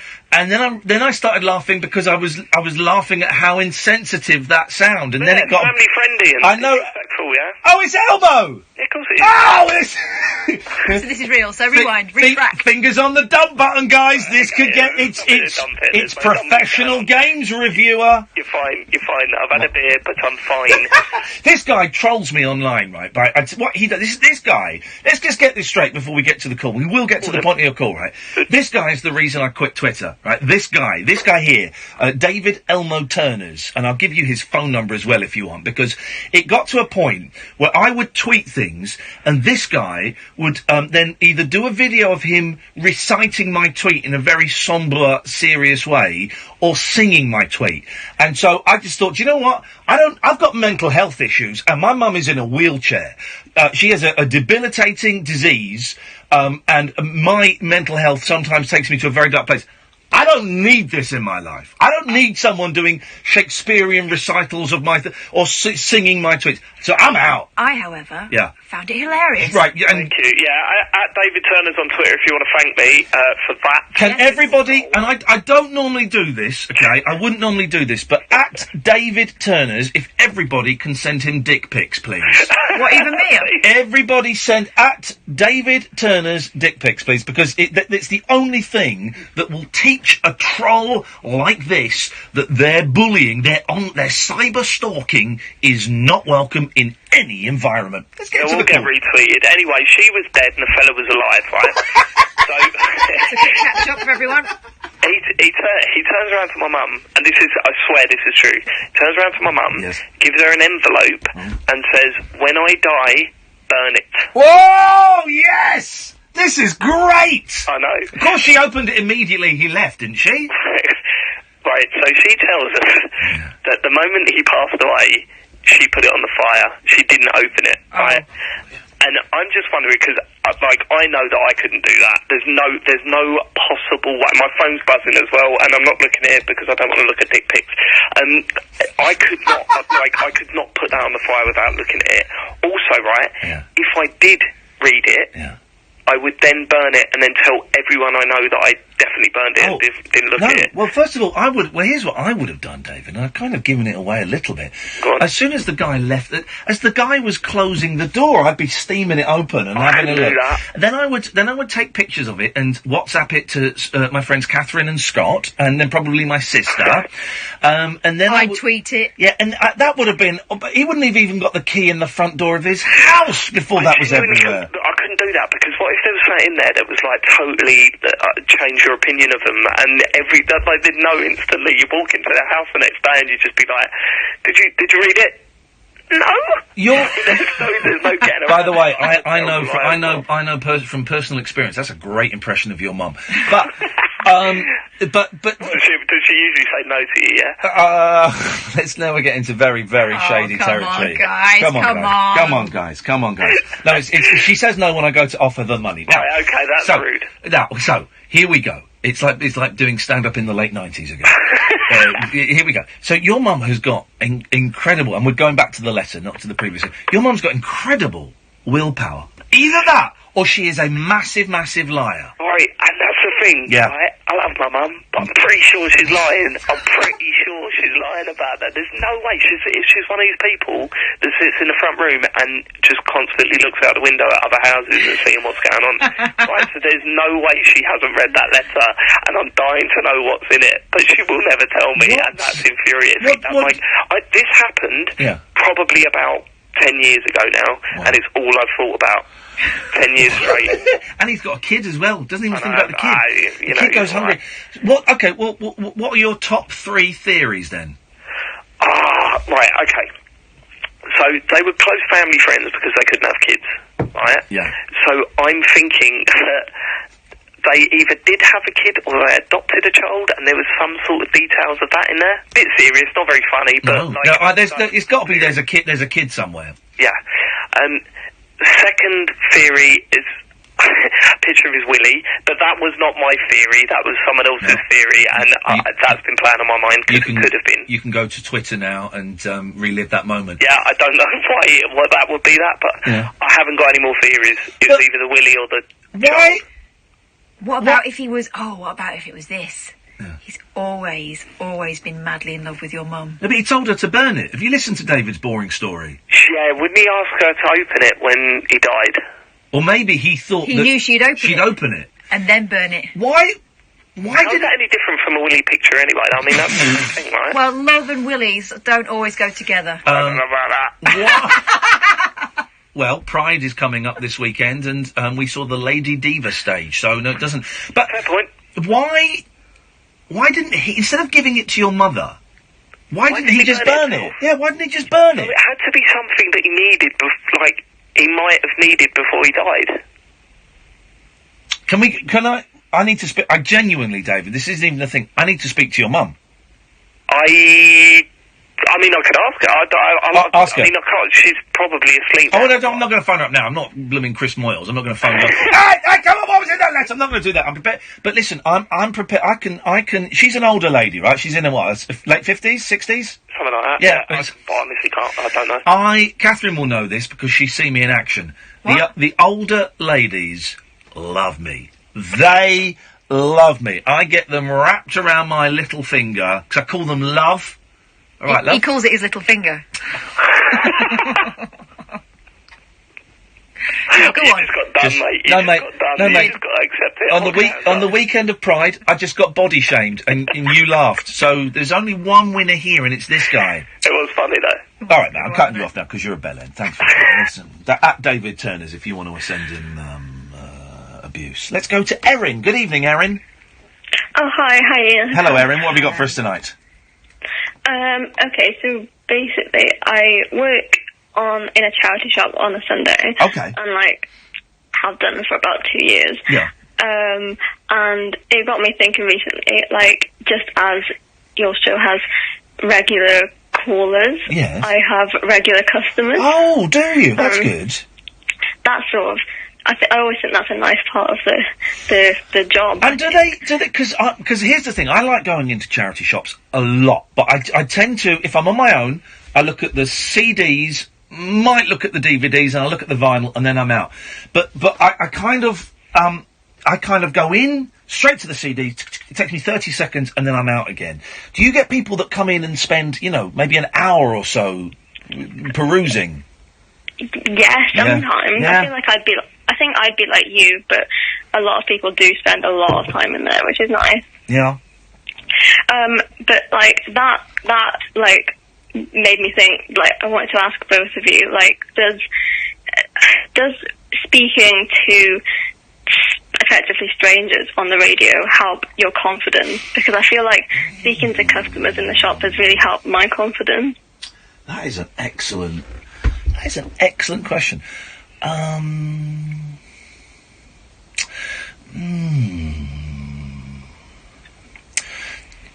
My knee-jerk answer to that is no. And I'll tell you why. Because this isn't real. This is performance. This is like me being in a play, okay, or me being on TV, and I'm doing a show. And I'm in control. I can cut you off at any moment. I kind of steer the conversation, perhaps more than I make aware. I'm here with Kath, so it's kind of a shared thing. It doesn't make me any more confident in real life situations. Let me give you an example, actually, of a real life situation where I'm still quite nervous, and it's to do with what you do on Sundays. So I'm moving out, and I've cleared loads of stuff out. And a few months ago, I took a load of stuff to a charity shop over the road from me, and I got terribly embarrassed because the woman behind the counter recognised me from the jungle, right? And I got really, really embarrassed by it, and she recognised me, and I knew she recognised me because I walked in to look at the CDs, and I saw the woman behind the counter kind of clock me. She went out the back, and then two women came out. I was like, okay, fine. And then I took a bag of stuff over, and she was very, very. She was lovely. She was lovely. This isn't in any way an attack on her. And she thanked me in a very enthusiastic way that said she knew who I was, right? And now I've got a smaller bag of things to take. I think there's 3 books in there, right? But I'm too embarrassed to go into that charity shop again because that woman recognises me, and I don't want to be recognised, which is tough. But also, I'm too embarrassed to go into any charity shop with just 3 books. They're good books. They're really good books. But I'm embarrassed and too shy to go in and go, I've got 3 books. And then just walk out. Isn't that weird? That's weird, isn't it, Erin? It's no, I understand that, I think. But, we have that in our shop. We have, people that just bring in some bits, and then there's people that bring in, a whole car of stuff and there's so many bags. But that makes sense. I feel like also, like, I don't know, it makes me think of something that's like, it's completely different. But do you know if you're walking down the street or something and you need to turn off somewhere but you miss that turning? Yeah. Oh, then, yeah. Then, like, you could just turn around and go back. Yeah. But, like, I'll walk around a whole yes! massive round. Oh, God! We're exactly the same. It's a little weird. This is, yes! Oh, it is weird, but I do the same thing. Whereas I'll make a noise and just turn around. Kath turns around because she's got balls. Don't care. What I do, Erin, is I pretend I've got a phone call. I do the fake phone call. So I carry on walking and I get the phone, go, what? Oh! Okay, yeah, no, you're that way, right, so I just passed it. I'm going there now. Have you done that? I have done that before. Or, like, sometimes... Oh, no, that's really bad. Sometimes I'm, like, sitting down somewhere, like, if it's somewhere outside and people are walking past, and it's, like, maybe someone that I know, but, like, not know people, then I'll just pretend it's on my phone. Oh, God, I do the same thing. And I do the phone thing when I go into charity shops quite a lot. Because I don't want to get involved in a conversation. So I do the, yeah. I'm just looking through the But CDs. you're assuming that everyone else is watching you all the time. No one cares. Yeah, that's the thing. It's like no one actually cares, but then you just think they do.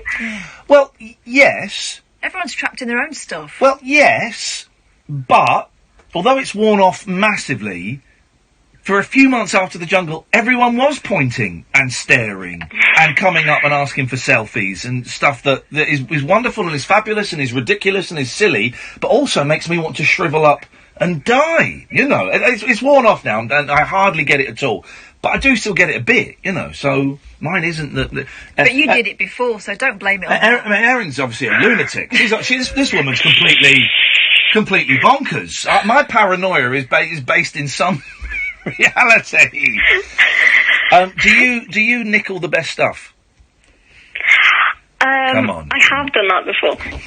And, like, I do it, well, sometimes with books and stuff, because, like... Good for you. That's what I normally buy in charity shops.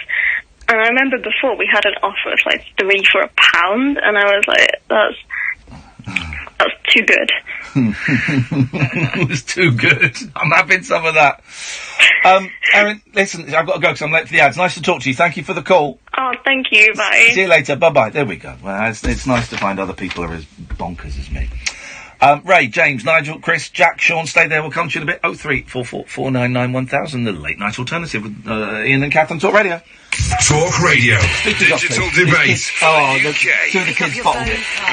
I was going to keep them on all night. Get you talking. To the McCulloch man, his McCulloch lawnmower is like the finest footballers across Europe coming together to get the job done. And the morning challenge of the tough, unruly grass facing him, that's like the local pub team. Pathetic. He'll cut them down to size long before the midday kickoff. Game over. Get your McCulloch lawnmower and other garden power tools at good DIY stores nationwide or at McCulloch.com. McCulloch. The power to get the job done. This is the sound of a great family day out at Alton Towers Resort. Comments are important. You need Days out comments are even sometimes. better when they're half price. We're with you. With British Gas Rewards, you can enjoy 50% off top UK attractions. British Gas Rewards. Join today. Terms and date exclusions apply. Are you seeing this?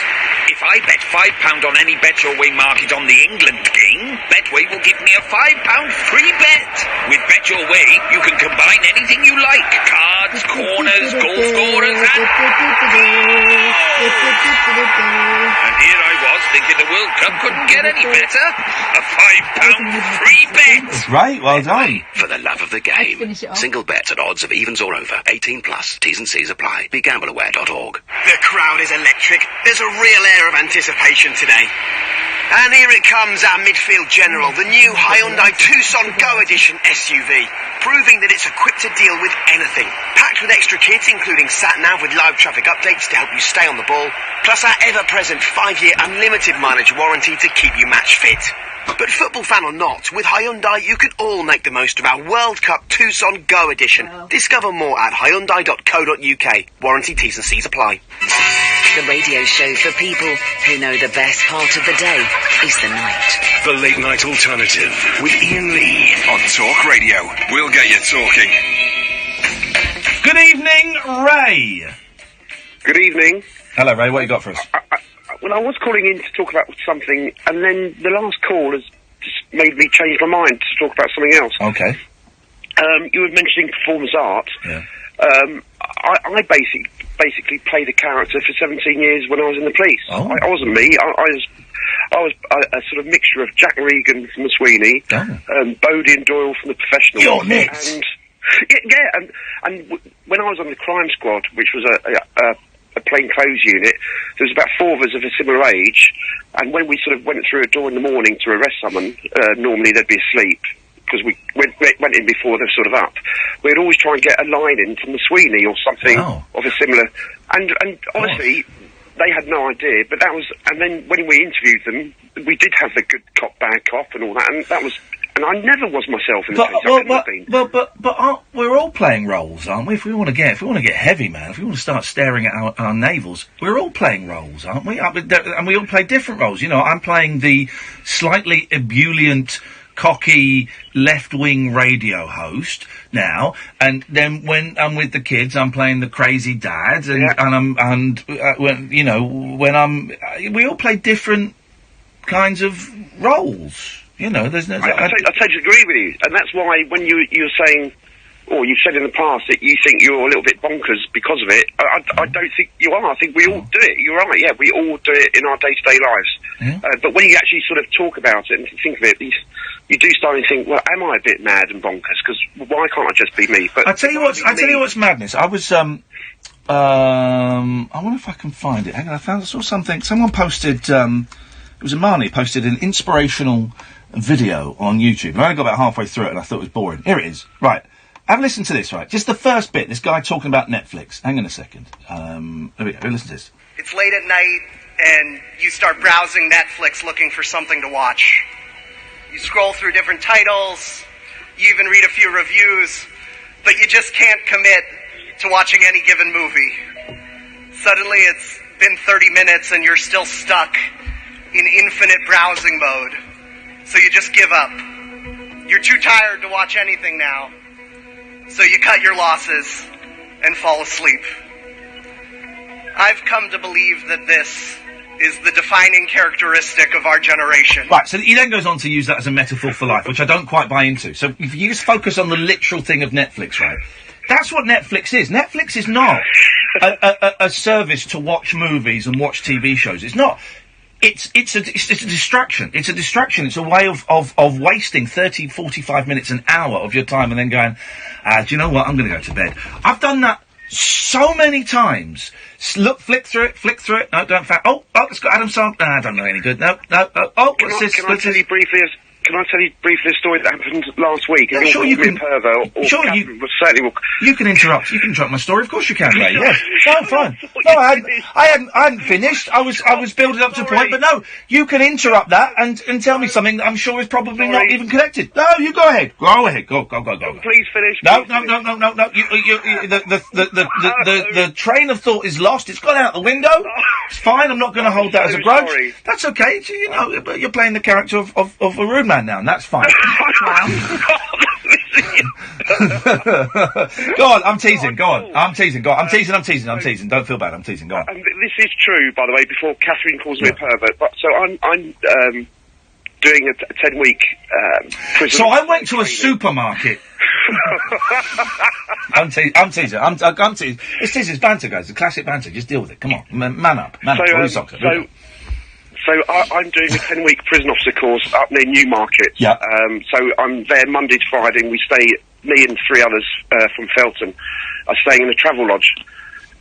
So a group of us from the hotel stayed up to watch the England game the other night on Tuesday, and then stayed up past that. Oh.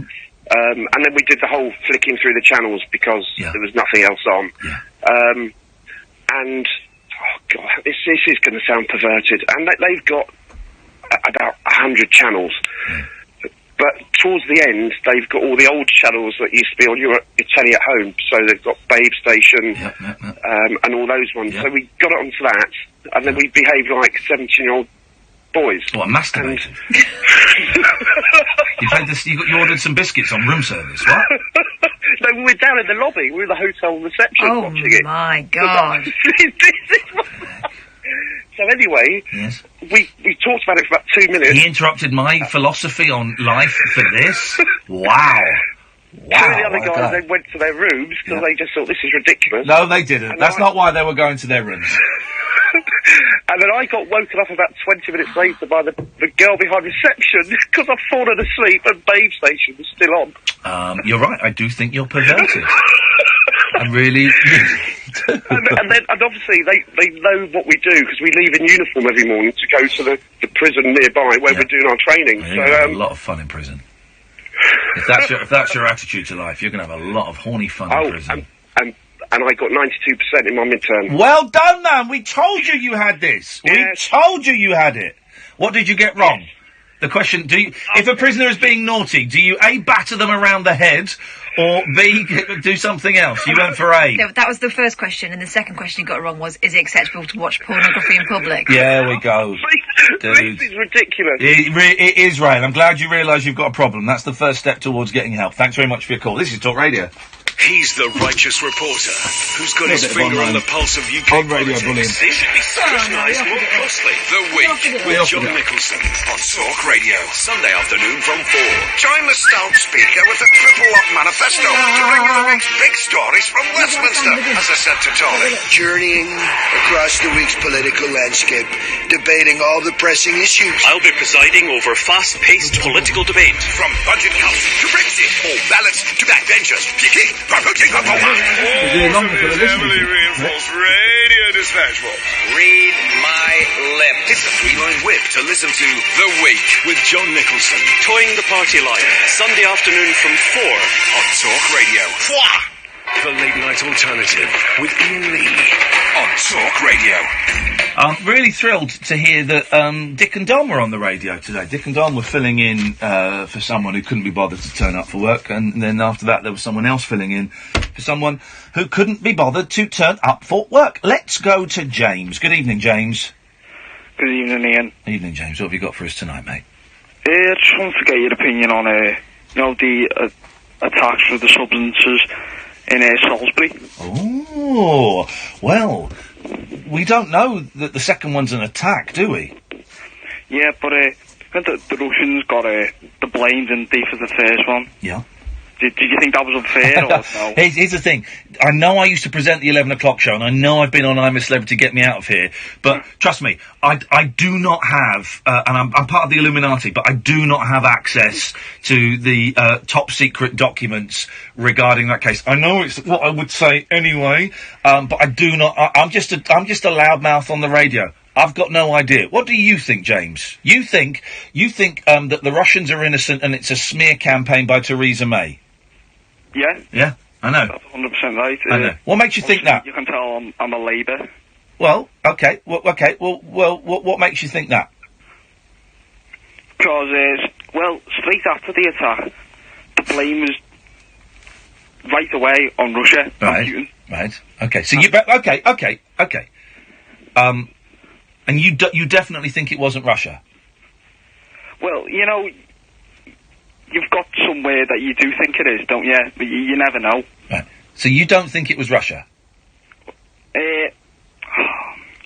No. Right. Well, you're as stupid as Theresa May is then, because there's no, okay, primarily it comes from Russia, this specific thing, but yeah, you're right. As far as we know, there is no evidence that it is from the Russian government. Yeah. But likewise, there's no evidence it comes from anywhere else. So to categorically deny that it's not the Russians, or to categorically say it is the Russians, both of those are kind of dumb, closed-minded points, aren't they? I'm open-minded. I kind of think, well, it probably got something to do with the Russians, but if, I'm not definite about it, because I'm just a bloke, and if there's some evidence that it comes from somewhere else, well then, yeah, sure, I'll believe. I'm open-minded about it. Yeah. Because we just don't know we don't know. But it depends. If you go to, you know, like if you go to listen to the government, they're saying it's definitely Russia. And I don't trust Theresa May or Boris Johnson. But also, if you start listening to, you know, gobshites like John Gaunt and other mouthpieces for Russian propagandists, they're saying it's definitely not Russia. Well, they would say that because they're on Putin's payroll. So I think, you know, personally, I'm open-minded, and give me some evidence either way. Yeah, I fully agree with what you're saying. There's been some, like, theories, or, well, I won't say theories, suspicious activity with the Russians on the football team. Oh, good. In what respect? I've missed this. Go on. There was a picture of a player for the Russian team who seemed to have, like, a scar. I would call it off one of them, like a needle. Oh. And what's the implication? That he's had, like, a bionic chip implanted? Well... Is it? Anything with the cheaters, aren't they? What? Hang on a minute. Dude, James, you are not suggesting that the Russian football team have bionic chips in them to make them better? Well, they could. How do you manage to wipe your arse every day? By you listening. Fair play, I'll give you that. I mean, there was a pause there, but fair enough. I know, if you'd have come back with that straight away, you'd have got top marks. But there was you're right, the Catherine, we noticed the pause. Dude, they have not made the Russian football team bionic, James. They must have done. No, what do you mean they must have done? They have not! They have not turned them into the $6 million man! They have. How? Well, because one of the players has got a scar on him. That's your evidence? Yeah. Where did you hear this theory? I've seen the picture and it was all over Twitter. Of a man with a scar? Yeah. And okay, so you got a picture of a man with a scar. I've got a scar. What does that mean? It means I cut myself at some point in my life. You probably have. Yeah, but I did not have, as far as I'm aware, I did not have bionic technology implanted in me. Yeah, but you're not from Russia, and the president of that country is Vladimir Putin. Yeah, he's right there, both things. Fair play, he's got me there. Okay. What shape do you think this planet is, James? A sphere. So you agree it's round? Yeah. So you're not completely nuts, you're just like 85% nuts? Yeah. Thanks for your call, James, I really appreciate it. 0344 499. Top line there, I appreciated that. You licking me? Well, that was a good line. If he'd got in a bit quicker. I know, if it had come straight back, I'd have had that. But nerves probably got the better of it. Alright, Catherine, could you do some research for me? Yes. Russian football players, bionic technology, see what we can find. I mean, why would they need to go to those lengths when normally just paying people... Are they still in the tournament? Oh, yeah. Okay, alright. Did you put the heating up? No, I didn't put my coat on. Okay. I don't know if you noticed. Let's go to Nigel. Good evening, Nigel. Hey guys, you're right. I'm very, very well, Nigel. What have you got for us? We haven't spoken for a while.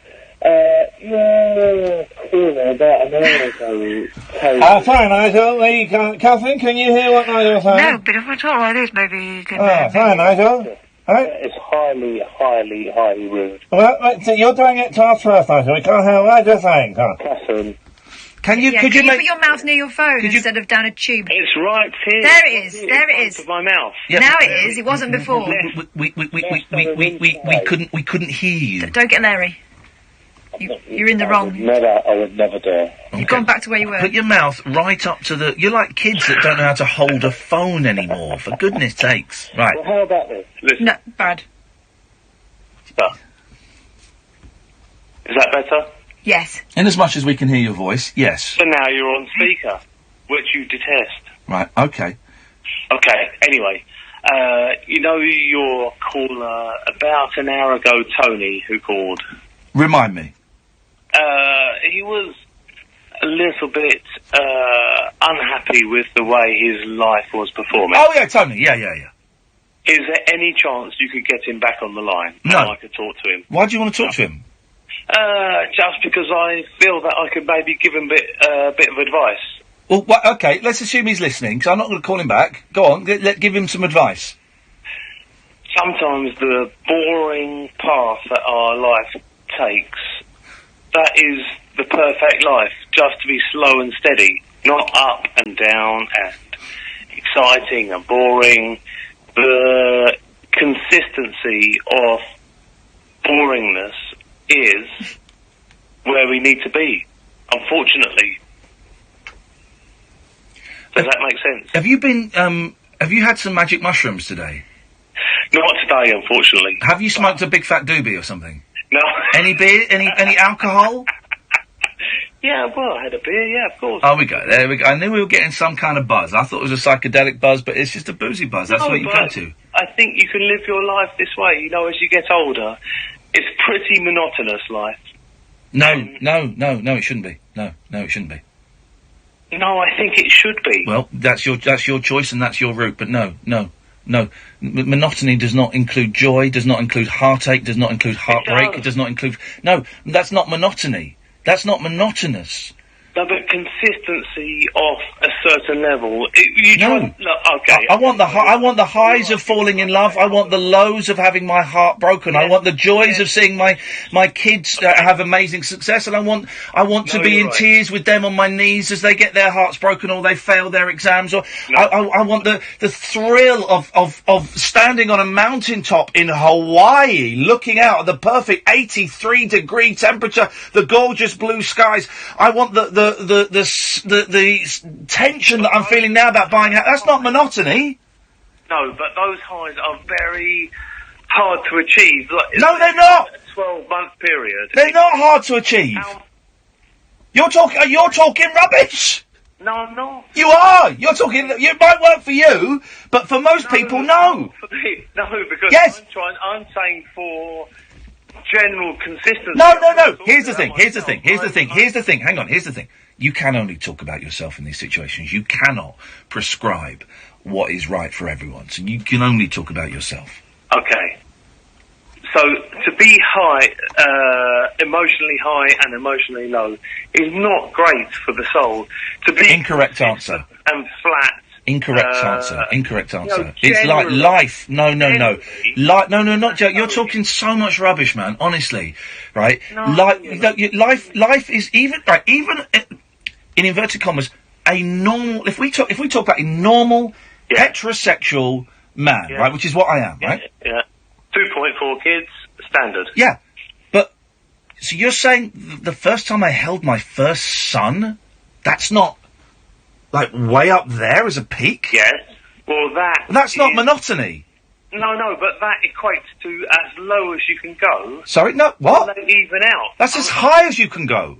No, yes, that is as high as you can go, but then as low as you can go is equal to that. Yeah, and you need that. You need those lows. No, but if you look at a time period, say 1 month, 3 months, 6 months. No, you need to take a step further back and look at life. No, it's not. You should put down the beer and get back on the psychedelics, because you're on a downer, man. Beer is a depressant. If you can get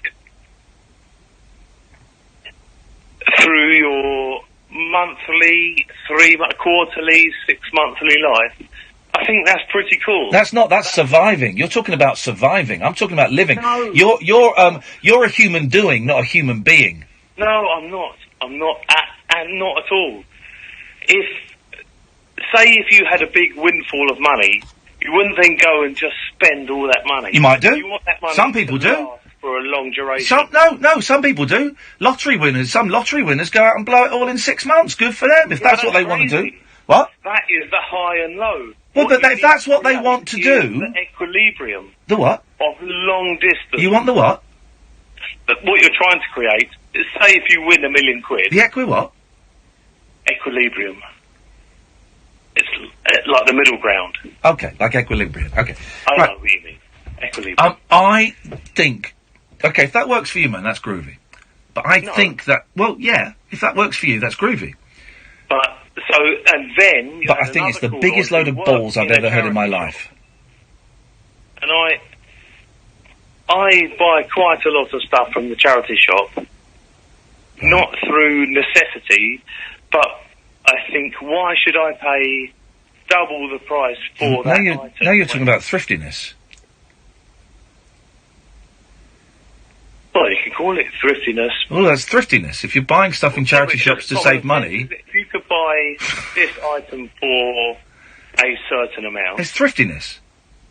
It's not an insult. I'm not insulting you by saying thriftiness. I'm not insulted, but why would you pay more for it? Well, no, I'm saying, yeah, that's thriftiness.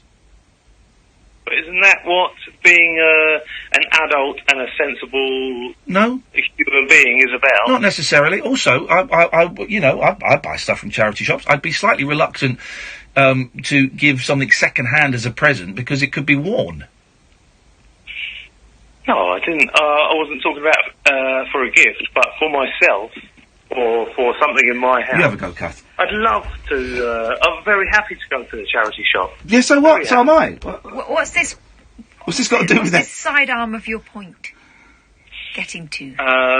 For Tony, who called in earlier, I felt he was a little bit down with the mediocrity of life. And you said he should rejoice in the beige. Well, unfortunately, yes. I'm sure that's really cheered him up a lot. No, but that is like if you can get consistent. It's not my life. But you don't want up and down and I do. Financially. You're never going to appreciate the highs if you've not experienced the lows, surely. Definitely. You can't avoid the lows. You cannot avoid the lows. But it's not a black or white low. It is a, what is there, a financial low, an emotional low? Your mum dies. You can't avoid that. Yeah. Well, you can. The only way you can avoid not caring about people dying is by not caring about people. That's the balance. You're talking about equilibrium. That is the payoff, right, for loving somebody. Yes. The fact that you miss them So terribly when they're gone. If your mother passes away, what offsets that? There's no offset to that. That is just that is part of the course. What offsets that is the fact that you've had that person in your life and they have enhanced it. Yeah, of course. But I felt that Tony didn't appreciate the... I'm so glad we didn't call Tony back, because this is, no disrespect. Well, some disrespect. Nigel, this is the worst advice I've ever heard in my life. Avoid pleasure? Avoid pain? No, not at all. So what, you get up, you go to work, and you live in the middle? Yes. And you the go... monotony of that monthly income and paying off your mortgage, that gives you continuity, is a plateau. And whatever else... Who wants to live on a plateau? That, up or down, is part of life. No, life should not be monotonous. Life should... I think... Very important. I think saying life should be about monotony, I think that's really dangerous, unhealthy advice. No. So, I don't have a guaranteed monthly income. If you have a guaranteed monthly income, I think you can behave and accept things slightly differently. Oh, sorry, I thought your advice was for everybody. No, but I'm talking... And now there's factors that you've got to take in, you've got to include into it. I didn't realise. I thought it was for everyone. There's a middle ground that you have to take. So, we've all got bills and mortgages and, gas, electric to pay. Like, that is consistent for everybody. Let's take that as a flat line. Okay. Yeah? Rent, mortgage, bills. Yeah. Yeah? Yeah. Say if we could all get that paid consistently, whatever it is, £500, £1,000, £2,000 a month. All right. And whatever goes on around in your life, Okay. emotionally. All right. Nigel, I'm going to move on because I'm plateauing. But thanks for your call. That's the worst advice I've ever heard in my life, man. This is Talk Radio. Across the UK, online and on DAB. Access all radios. Talk Radio.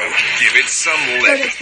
The big story. It can't all be that. It can't all be that. But it's that. That's what life is. That's what makes it great. Join Julia Hartley-Brewer for in-depth analysis of the morning headlines. Don't just be informed, be well informed with fearless debate and in-depth opinion from right across the political spectrum. Join me, Julia Hartley-Brewer, for the biggest breaking current affairs stories, top guests and razor-sharp reaction. Get a better quality conversation at breakfast. The big story of the day with Julia Hartley-Brewer on Talk Radio with the Times. Know your Times. Not being able to hear him on his bloody phone. This summer, follow the sun, not the crowd. With the Jaguar summer sales event from the 6th to the 8th of July, Then we're arguing about enjoy thriftiness. 15% off all Well, it's not. It's just saving money. £1,500 deposit contribution with 5.9% APR representative PCP finance.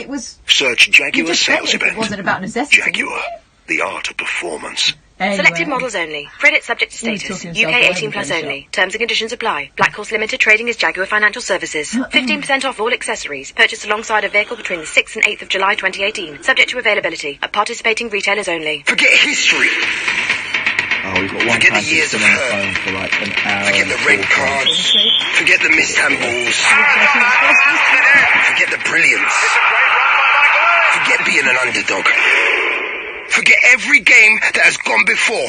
Because all that matters is now. He's at the back post, and it's there in stoppage time. A gift to the nation, adding an to a player. The 2018 FIFA World Cup on ITV. Across the UK, online and on DAB. The incredible new sound of Talk Radio. The No Nonsense Breakfast with Julia Hartley-Brewer. The biggest breaking news stories, headline-grabbing guests, and razor-sharp opinion. Join me, Julia Hartley-Brewer, when I'll be turning up the heat every morning from 6:30 with an essential mix of straight-talking debate, heavyweight political guests, and business. Waking up the nation with a brand new breakfast conversation. The No Nonsense Breakfast with Julia Hartley-Brewer. Weekday mornings from 6:30 on Talk Radio. The Late Night Alternative with Iain Lee. On air and off leash. Talk Radio. Oh, Kath just made me giggle out loud there because she, I believe it's what comedians call a callback. Catherine, what did you just say to I me? can't find anything on here about bionic Russians. Believe me, I've been Googling it.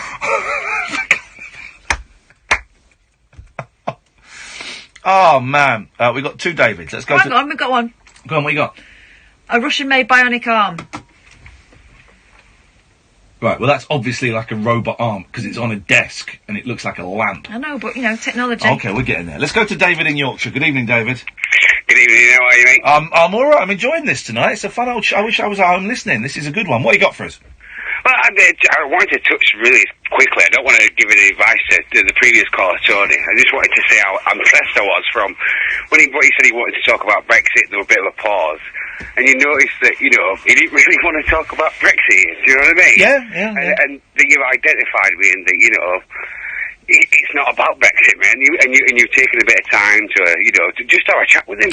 Oh, that's what we do, David. I don't know how long you've been listening, but that's kind of what we, you know, we do, and it's you know, half what are we now, 10 to 12 on a Friday night, 10 to 11 as it was with Tony earlier on.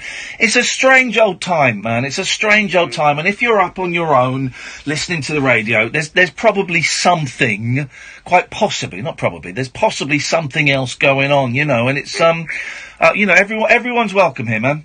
I just think it's amazing that you've identified him. I don't know if it's your job and it's what you do. Do you know what I mean? Or that you listen to people all the time. I'm just really impressed that you picked up on it and you tried it out with him, man. I just thought it was really cool. Well, right now I'm doing karate poses while you're talking. That's less cool. That's less cool. I'm not finished yet. Oh, God. I'm blowing up your pipe a little bit. Blow up my pipe anytime. Charge me a fine. How refreshing it is that when you see that you're going through things and you're talking about things, you're not afraid to say, look, this is how I'm feeling right now and this is what I'm going through. I just think it's amazing and just keep doing a good job, man. It's good to listen out to. Hey, you sound, and maybe I've got this totally wrong, but you sound in a good place. I've had a long week here, and maybe I've identified to it. Yeah? Really. What have you got planned this weekend? More working, mate. Oh, no, really? Yeah. No break. When's your next break? Well, it'll be Sunday, but it's overtime. I booked a week off next week. I'm a driver. I'm a bus driver. All right. I deal with the little idiots that you've been speaking to, you know. Mate, I have. I've got so much respect for bus drivers, right? I still... Apart from that one that you had a fallout with. Oh, well, one guy kidnapped me once. That's we won't go into that. One bus driver kidnapped me. It's entrapment, I believe. Right, but I still, and my boys die of embarrassment. Even in central London I do this. When we get off, thank you, driver. Always thank to people. Well, you're in Yorkshire, so I'm guessing you still get that quite a bit. Yeah, of course. Yeah. It's a massive thing for me. But I think that's thank you, driver. And common respect. Yep. Cheers, pal. Have a good day. Always, because I'm starting to realise that's a really old-fashioned thing. No one thanks the I always driver. do it. No one thanks the driver anymore. It's certainly not in central London when it's a machine and there's no human at the front of it, you know, because it's a machine. But I always, thank you, driver. Yeah, I see it as any other transaction myself. Like, if you were being dealt with in a shop or anywhere else, you know, if you were dealing with another person or another human being and they're giving you a service or giving you something, you should be thanking them for that, surely. Although the one driver I didn't thank once, this was in London when I lived in North London. He had skills beyond anything I've ever seen.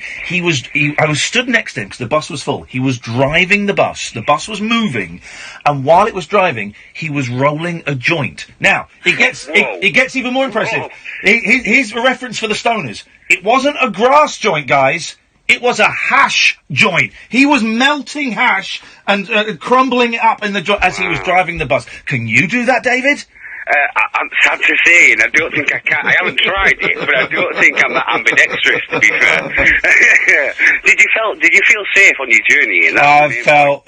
Do you know what? He knew what he was doing. This guy was a professional. How long you been bus driving for, David? 2.5, 3 years. Okay, and you enjoying it? I was in the beginning. Right. Okay. But maybe it's been a long week, you know. But it's starting to get to me now. I think you deal with a section of society that you don't tend to deal with in a 9-to-5 job, you know. You know what? That's a really good point. Literally, it's a section that you kind of miss in a 9-to-5 job. What is it? Is it rude kids? Is it rude adults? What is it? It's a massive spectrum. It really is. Yeah. It could be, you know, from rude kids to. I had an old age pensioner. This is one of my favourite stories. Here we go. At 10 a.m., like normal, average, you know, midweek morning, she got on highly intoxicated, you know, wobbling all over the place. Yeah. She asked me if she had, you know, do you want to see my pass? I'm like, yeah, I do want to see your pass. And she then told me to. Get off in a nicer way, shall we say. Get off and take me home, and then proceeded to sit down. But the counter to that story, though, is the next corner I turned, she was that drunk that she fell off a seat. Oh, no. And because she was so rude when she got on, she told me to jeff off. I waited until she'd, another passenger helped her up. Yeah. And I'm sure you can tell I'm a nice guy. I would have happily got out of my seat and helped her up, you know what I mean? Yeah. However, she'd not told me to jeff off when she first got on.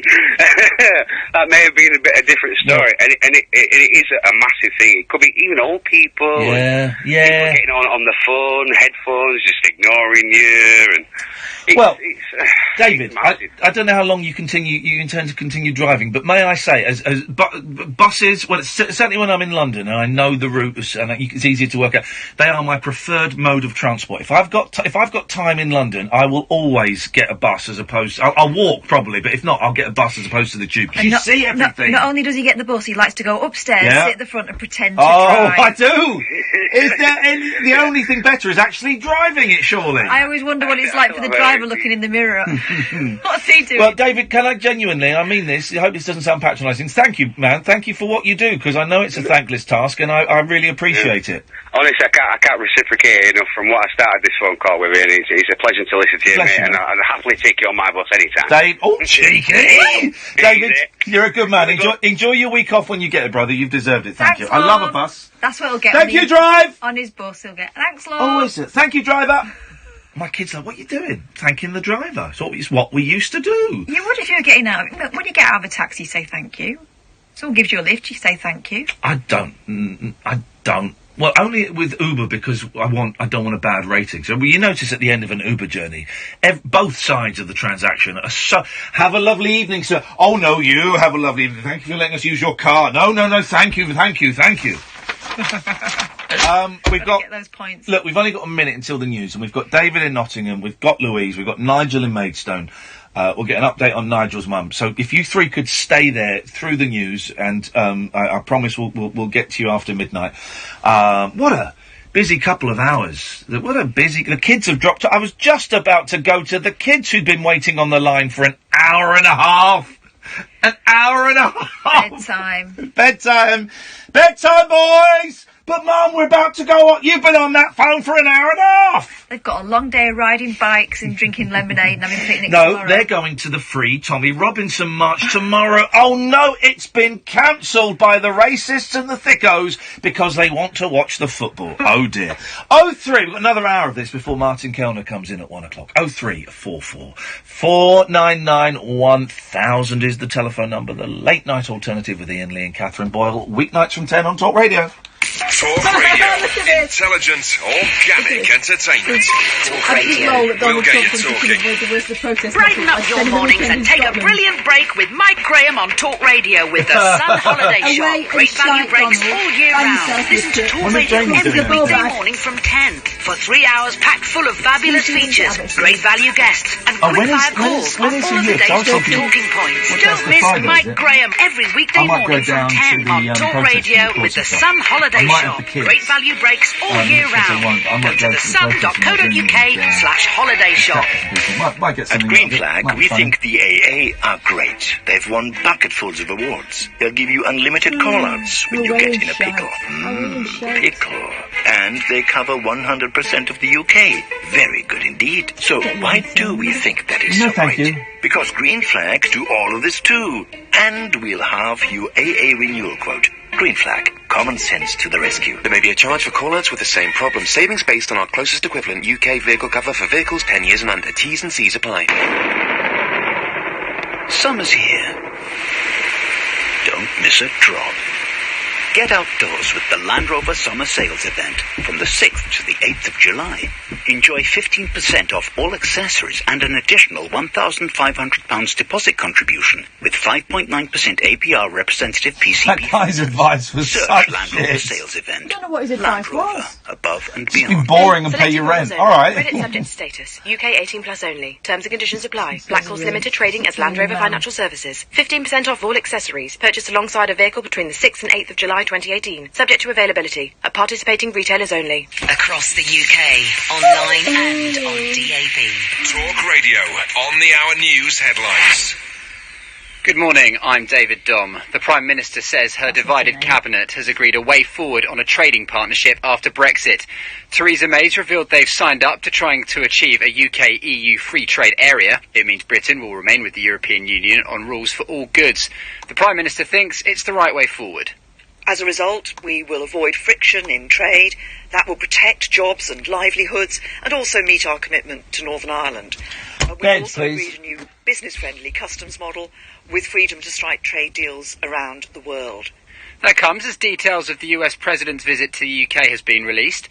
Donald Trump will dine with the Prime Minister at Blenheim Palace on Thursday before meeting the Queen at Windsor Castle the following day. Large demonstrations against him are expected, but these London-based Trump supporters don't think he'll care. He puts up with these protests all the time wherever he goes in the US. So, could be. You know, I think he has thick skin. You always stand side by side with each other, and is this really the way you welcome a good friend? It's going to be really fun to see all of these Liberals whose worldview was shattered back when he was elected. Investigators wearing hazardous material suits have been combing every inch of the home of one of those involved in the latest Novichok poisoning in Wiltshire.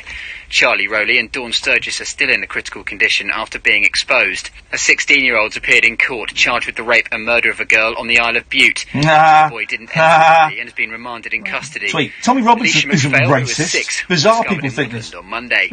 First And of it's all, been he is a revealed fucking one male racist. tennis Secondly, player asked I've not- Wimbledon for an Listen to what unusual I'm saying. meal of I've not said pasta he's and racist. honey. You see? The club remained tight-lipped about who made the strange request, but they said they were happy to oblige.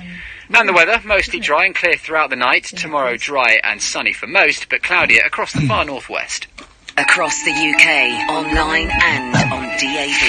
Take a far-out trip into the twilight zone of late-night radio with Ian Unmissable late night radio with the original king of unconventional conversation. Make contact with Ian Lee. The late night alternative with Iain Lee on Talk Radio. I don't really tweet much, and I'm not engaging with people on Twitter, but I just had a quick look. James Raven. Tommy Robinson isn't racist. Bizarre people think this. He's against certain extreme versions of religions. That's not racism. We shouldn't label people for fashion. James, you're an idiot. Can you point to the bit when I said that Tommy Robinson was racist? Could you point to the bit where I said Tommy Robinson was racist? James Raven, you're a dick, right? And I'll tell you for why. Oh, call me a dick, that's a great argument. That's because you're a dick, and it's the only argument you understand. Words are my weapons, words are my tools, words are my shield, words are my blankets and bedfellows, okay? I choose my words really carefully. Okay, I do 15 hours of live, improvised radio a week. Occasionally I slip up. Occasionally I say something that perhaps I don't mean, or I make a bad joke, or I exaggerate, or I okay. But in talking about Tommy Robinson, I have been really, really specific about what I said. So, could you point me to the bit, please, James, where I said that Tommy Robinson was a racist? I tell you what, I'll save you the effort of looking. I didn't say it. You're spreading fake news, James Raven. You're making up things and spreading fake news on the internet. You're lying about me on the internet. Big man. That's James Raven there. 0344 499 1000 if you want to call in, James, and go toe to toe. But I don't think you've got the brains nor the balls. Are they delicate snowflakes? Aren't they? It's just free speech, James. I'm just exercising my free speech. I didn't even say what you think I said, because you're dumb. Let's go to the other David in Nottingham. Good evening, other David in Nottingham. Hi, Ian. How you doing? I'm good, thank you, mate. What you got for us? I know what I watched you on Big Brother. Not Big Brother, sorry. I'm a Celebrity, Get Me Out of It. Yes? Yeah, me and my missus were rooting for you. Nice one, thank you, mate. Yeah. Well, say hello to your missus for me. I will do. Can I change the tone? Can I read you a story that I've wrote? Am I allowed to say testicles on here? We'd prefer you said ball bag, but you can say testicles as well. Well, hang on a minute. You've written a story. Well, how long is it? Only a minute, sir. What's it about? It's about a guy called Buster Gonad and his unfeasibly large testicles. Well, you didn't write that. That's from Viz. Yeah, but I'd like to read it to you. So are you going to read an episode? Are you going to read Viz to me? Yeah. I knew you'd read Viz. Well, of course I know. It's a great guy, isn't it? Do you know the Andy Partridge from XTC did a song about Buster Gonad? Oh, did it? Yeah, it's called. Hang on, I think I've. Hang on a minute. Let me see if I've. Do you remember Felix and his amazing underpants? Yes. Oh, yes, I do. Yes, I do. I bought. Hang on a minute. Will this play if I play this? Here we go. I'm going to do a sound effects as well to this story. Okay, why are you going to read us a story from Viz? Yeah. What? No. Why? Why? To change the mood a little bit. I've absolutely loved listening to the show all night. But I don't. The thing. Do you know what, Catherine? I'm going to allow this infiltrator to do what it does, because I'm keen to see how it goes. I suspect there's going to be a lot of tumbleweed blowing around, David. Oh, it's going to do what? It'll be amazing. All right, well, you've got to do all the voices, okay? I will do. Here we go. David reading Buster Gonad and his unfeasibly large testicles. Large testicles. Here we go. Right, he's going along on a country walk, and he comes across some kids that are crying. He says, what's the matter, kids? What's the matter? Oh, I can't, stuck up in that tree. We can't get it down. Don't worry, kids. I'll go up and get it for you. So he climbs up a tree, and of course his testicles get stuck over the branch. So he's stuck, so he sends the kids off to get help. And as the kids are gone, some other kids come along and go, God, Dad, look at them conkers. And they start throwing sticks up at them. And obviously won't come down, but Dad, don't worry, son, I'll get them. And he picks up a big log and starts whacking them. And the fire brigade come in the end to rescue him. They get up there with the ladders, and some rare birds nested in his bollocks, so we had to stay up there for 3 months. Right. Why did you ask if you could say the word testicles, and then you just threw out the word bollocks? Well, you did say ball bags, you could say. Okay. I think the letters are funnier. But don't read those, because they're too sweary. I read one where if you lost your keys, make sure you put a note on it saying what time you're in and what time you're out, so you're sure to be in when we come to give him your back. Well, thank you, David. May I suggest you go and wake your wife up and ask if she's ready for some rumpy-pumpy? Yeah. Thank you, David. All right, good night, mate. Thank you very much indeed. I mean, there are some downsides to going on I'm a Celebrity. Of course there are, and I should have accepted that. Good evening, Louise. Good evening, Ian. Hello, Louise. How are you, Kath? Hello. What have you got for us tonight, please, Louise? I'm just wondering what on earth I was listening to. Anyway, no, I'm just ringing up with another little reduction update. Go on, where are we now?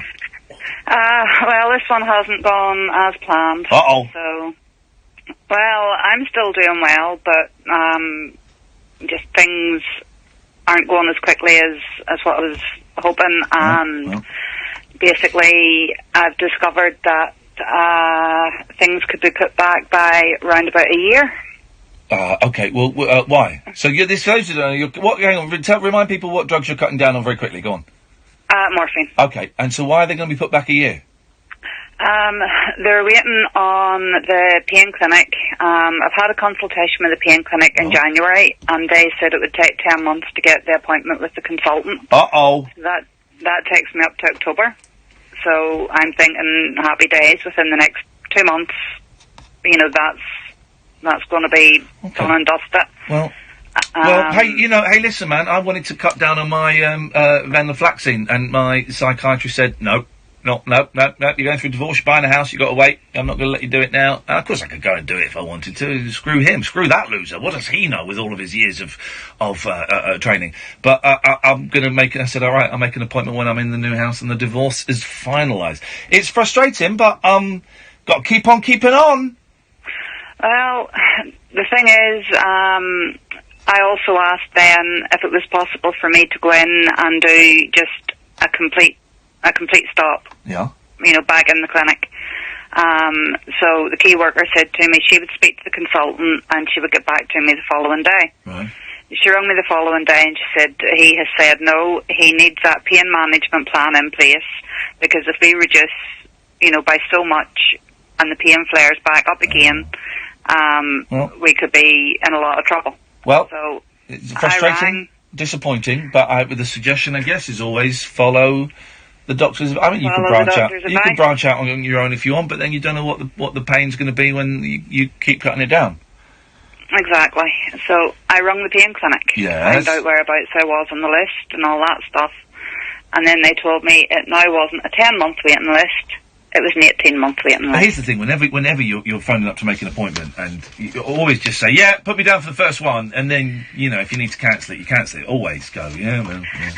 They weren't even able to do that. They weren't even able to tell me whereabouts I was on that list. The only thing I can do is get both the consultant and my GP to write in and say that this is holding everything up.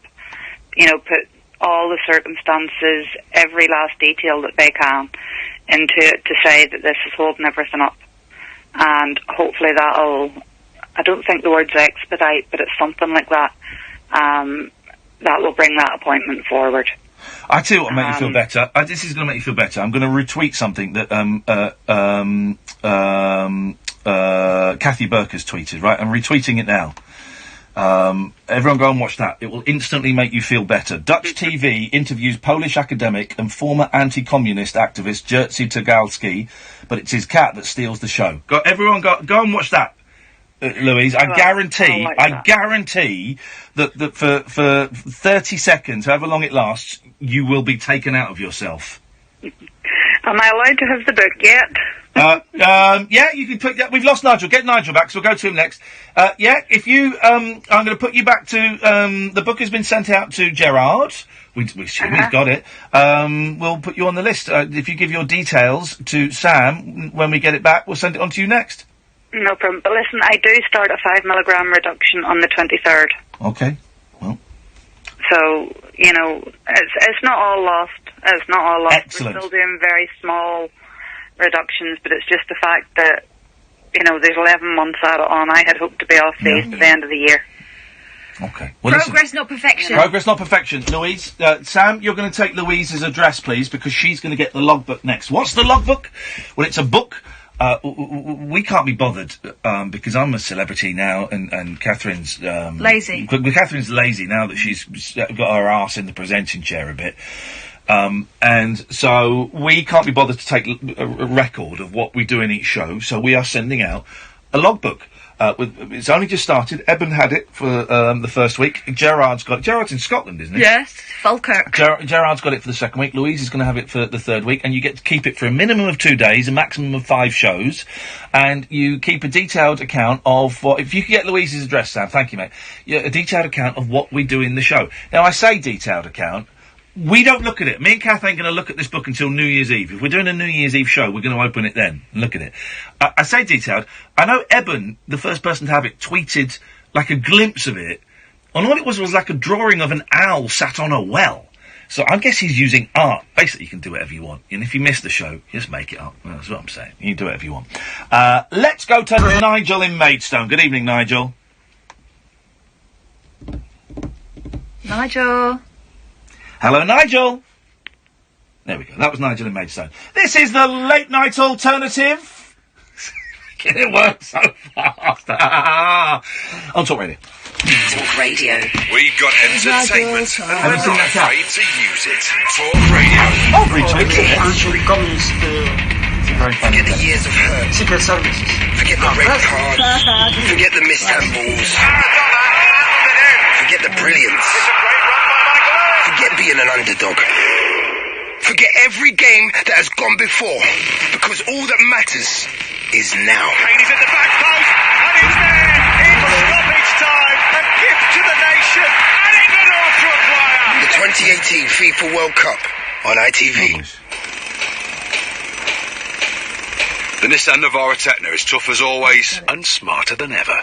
With a 3.5-ton towing capacity and a 1-ton plus payload, class-leading fuel economy on manuals and up to 5-year I've seen this warranty. pirate one before. All for £295 per month, excluding 20% VAT on business contract hire. The Nissan Navara Techno.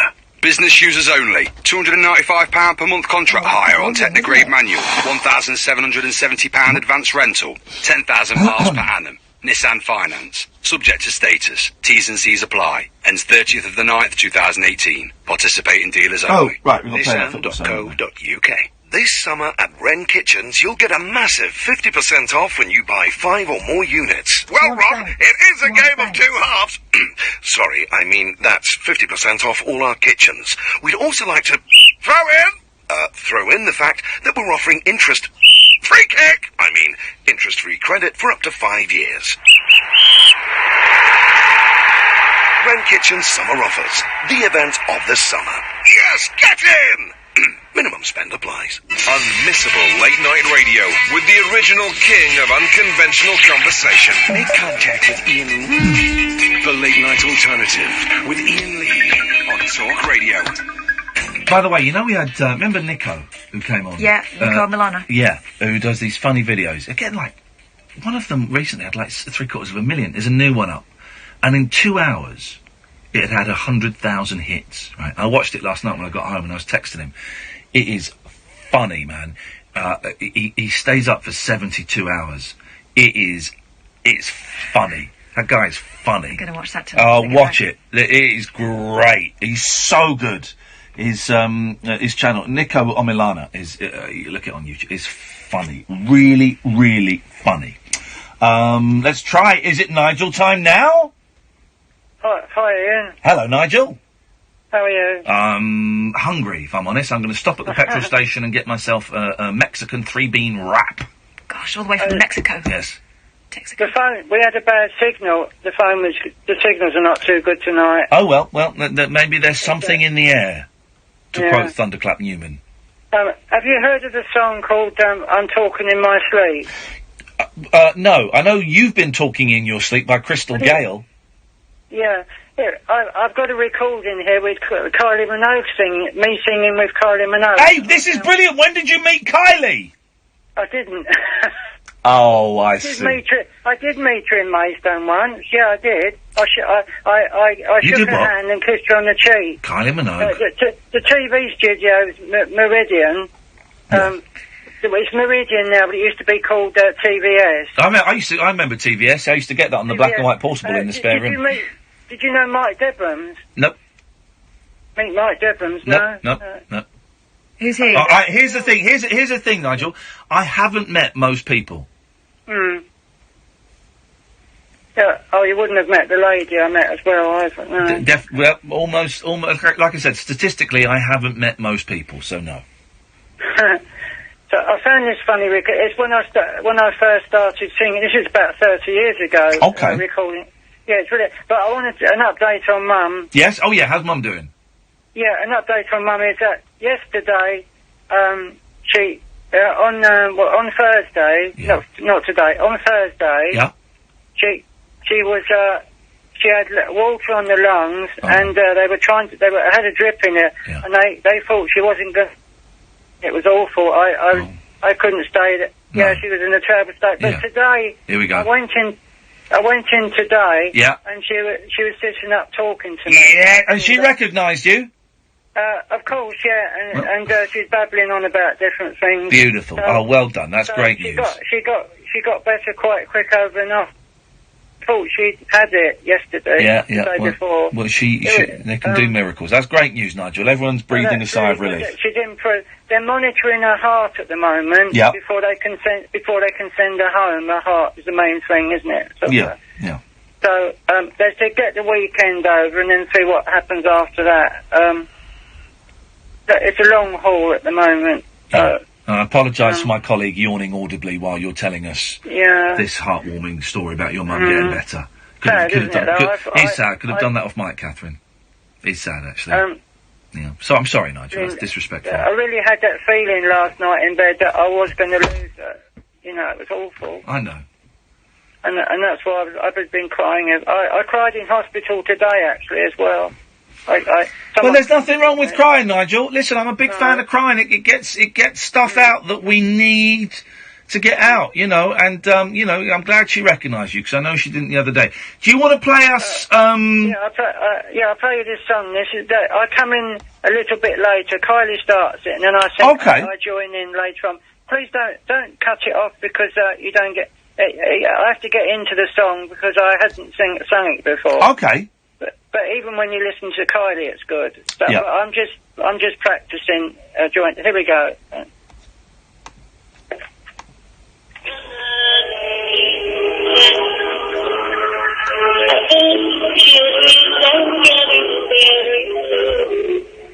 It's not great audio.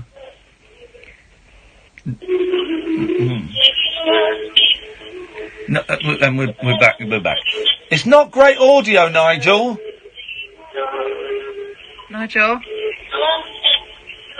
Nigel, we can't really hear it, mate.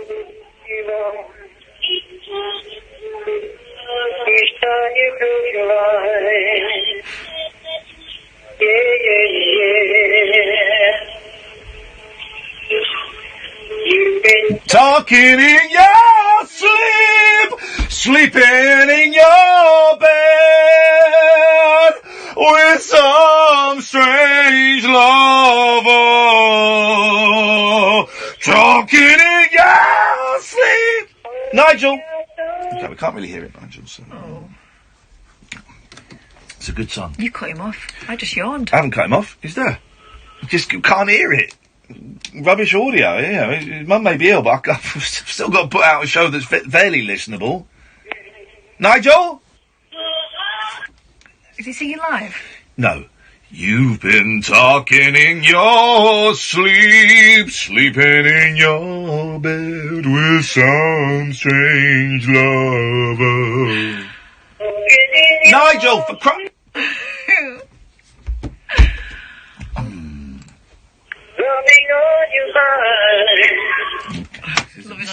This is just a waste of everyone's life, isn't it? I mean... You've been talking in your sleep. He's never heard the song before. If I had a fader, I could be riding Nigel hard now. Seriously, I need a fader so I can ride him hard. Jesus.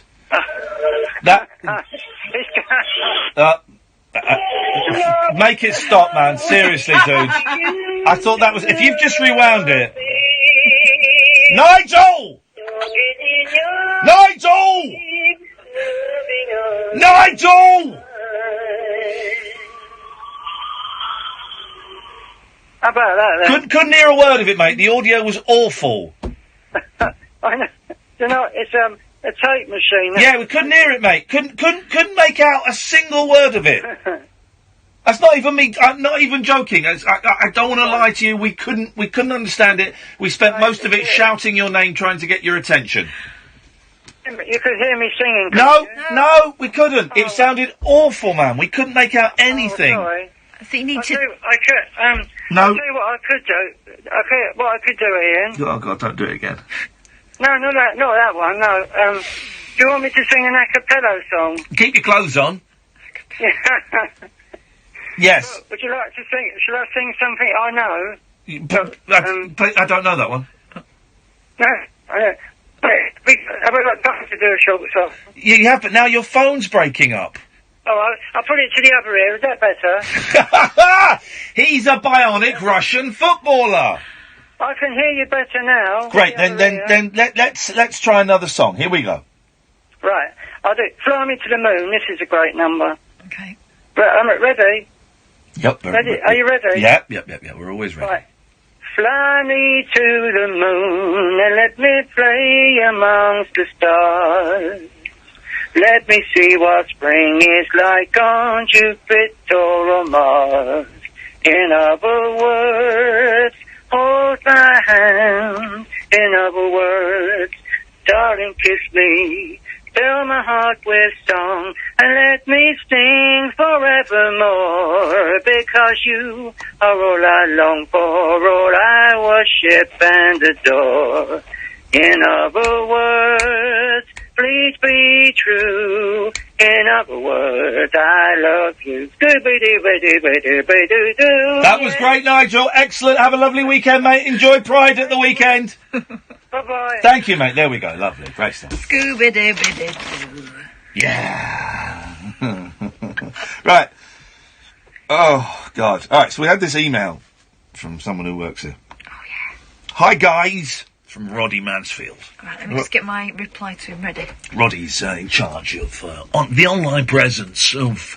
It's the online presence of Talk Radio, guys. If you see anything online that's come from Roddy Mansfield and his team, his online team of guys and gals who are up on the old SMs, the social medias, really getting those likes, getting those retweets, and getting those hearts, those little heart emojis. And so if you see anything like that, that's coming from Roddy Mansfield and his team, the technical team, the online social media team, Facebook, the Facebook and the Twitter and the I don't think we're on. We are on Instagram actually, but and also on YouTube. All the online presence is down to Roddy Mansfield. Roddy sent us an email. It says, "Hi guys.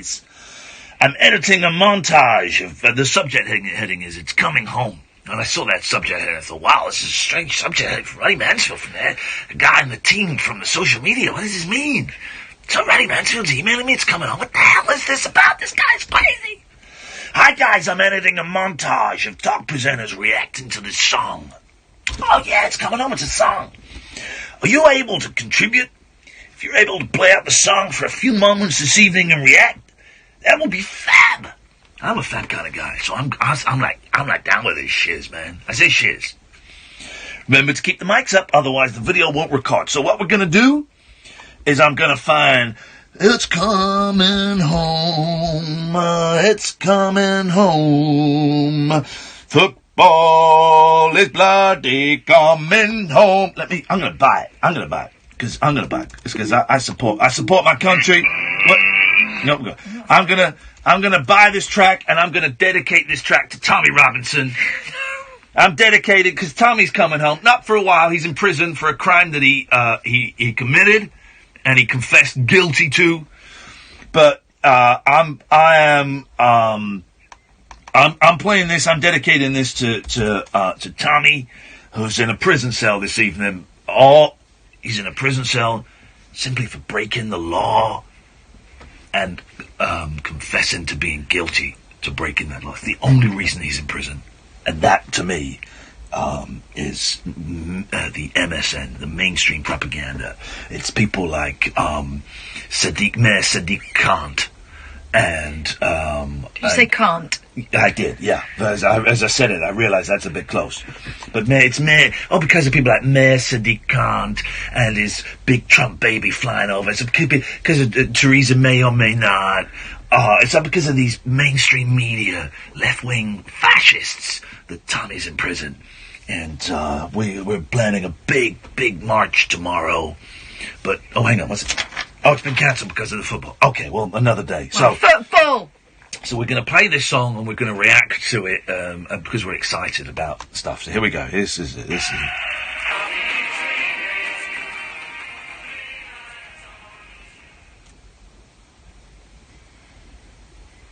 Well, I think that perfectly sums up the excitement that the late night alternative feels about this rather silly football tournament. Greetings, Earthlings. We come in peace. We wish to communicate with your leader. I'm Howard Hughes. Join me tomorrow night from 10 for a trip into the outer limits. Untwist the lid on Talk Radio's specimen jar of the psychic, the supernatural, the unexplained, with Howard Hughes. Tomorrow night from 10, Earth time, on Talk Radio. Across the UK, online and on DAB. The Late Night Alternative with Iain Lee on Talk Radio. 03444991000. Martin Kellner's on 1 till 5 tonight and tomorrow night. Don't forget, Manchester, July the 28th, Saturday, July the 28th in the evening. Catherine and I will be there. There's still shed loads of tickets. So many tickets. So many tickets available. So many. We've been saving them just for you. Well, no, we want to sell them. We really want you to buy them. If you want to come, you can go to iainlee.com/event. And Manchester is there, and Edinburgh and Glasgow are there, and Bath and Brighton are there. And those are the only live dates we've got in the diary, and those are going to be the last few for a bit. Oh, did we put our rabbit hole this week? No. Okay, well then, let's put out the Gary Glitter thing next week. Yeah, we needed to repackage it. Yeah, I know. All we need to do is do an intro and take out the audible mention and the thing. We can do that. It's fine. Right. So we also do this other podcast, the Rabbit Hole. And we've kind of run out of episodes. Although we've lost an episode. We've lost one that I'm sure it's on this memory stick somewhere. I can have a look. Okay, well then fine. You've got it though. I'll bring it in on Monday. But we've so it's another podcast that we do, and we put it out, and it's kind of fun. But it's fun. It's wearing off for us because there's no one's buying tickets to go and see it. But ages ago, Catherine and I recorded this. It was kind of like a documentary, you know, guys. It's a documentary where I went and hung out with a load of Gary Glitter fans, and we tried to sell it to Radio 4, and the mainstream media didn't want it. We tried to sell it to Audible, we tried to sell it to Spotify, we tried to sell it to Radio 2 and all those guys, and the mainstream media, the MSN, were too scared to touch it. It's too hot for radio. It's too hot for radio. It's too hot for a lot of the online facilities that are springing up all over the place. Basically, it told a truth that no one really was prepared to put their name behind and promote. So, Catherine and I decided to follow the indie route, and we're going to put that out next week as our very own podcast, a very special episode of The Rabbit Hole, very close to our hearts, where we get to hang out with fans of shamed glam rocker Gary Glitter, and just you'll be hearing a show that the BBC were too scared to put out. The BBC were I'm going to say something I don't often say, so excuse me.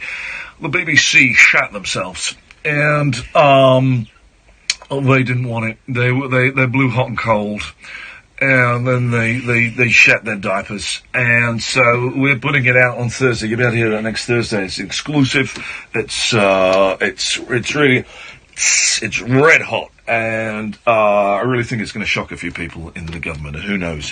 This could actually bring the government down. I don't know. And there's a lot of tough times going on, and this could be it. So that's something to look forward to. Make sure you subscribe to The Rabbit Hole on all kinds of online platforms. And probably best get it on the dark web. You don't want you don't want people to know you're listening to something that's actually it's borderline illegal. This is what I was going to say. Yeah. Saw a lot of people celebrating about this, and the people that celebrate this are scumbags. Go on. At least 2 rhino poachers have been mauled to death by lions on a South African game reserve, according to officials. A ranger with guests discovered the remains of 2, possibly 3 people at the Sibuya Game Reserve in the Eastern Cape. The remains, including one head and a number of limbs, were found on Tuesday afternoon close to a pride of lions, and boy, I bet they were proud. A vet tranquilised the 6 lions in the pride so that police and staff could go inside and recover the remains of the mauled poachers. Sibuya owner Nick Fox said, "We suspect 2 were killed, possibly for..." I can't really roll my R's as well as I'd like to. "We suspect 2 were killed, possibly 3. We found enough body parts and 3 pairs of empty shoes, which suggests to us that the lions ate at least 3 of them. But it is thick bush, and there could be more." I saw loads of people. By the way, what? Consistent South African accent. Well done. Wowzers! You didn't even have to practice with the slad. Right, and lots of people online celebrating. Good, serves them right. Scumbags. No. Here's the thing. I'm going to say something that's going to be controversial. I value human life over animals' lives. I value human life over animal lives. I don't condone 0344 499 1000. I don't condone poaching, and I think that these big game hunters, there was the woman in the week with the 16-year-old black giraffe that she'd shot, and I hate all of that, and I know that there is if you pursue the argument, there is an argument that actually these people pay a lot of money and it helps the reserves, that they kind of have to do it to keep the reserves going, and in some ways it protects animals. I don't know if I completely buy that argument, but I hate the pictures of rich people stood by, beautiful rhinos and elephants and giraffes. I think it's disgusting. But I still value human life, more than I value an animal's life. I still think humans are more important than animals. Although, you can definitely file those guys under asking for it. No, I don't think you can. Yeah. I don't think you can. I think... okay, they put themselves in a very difficult position.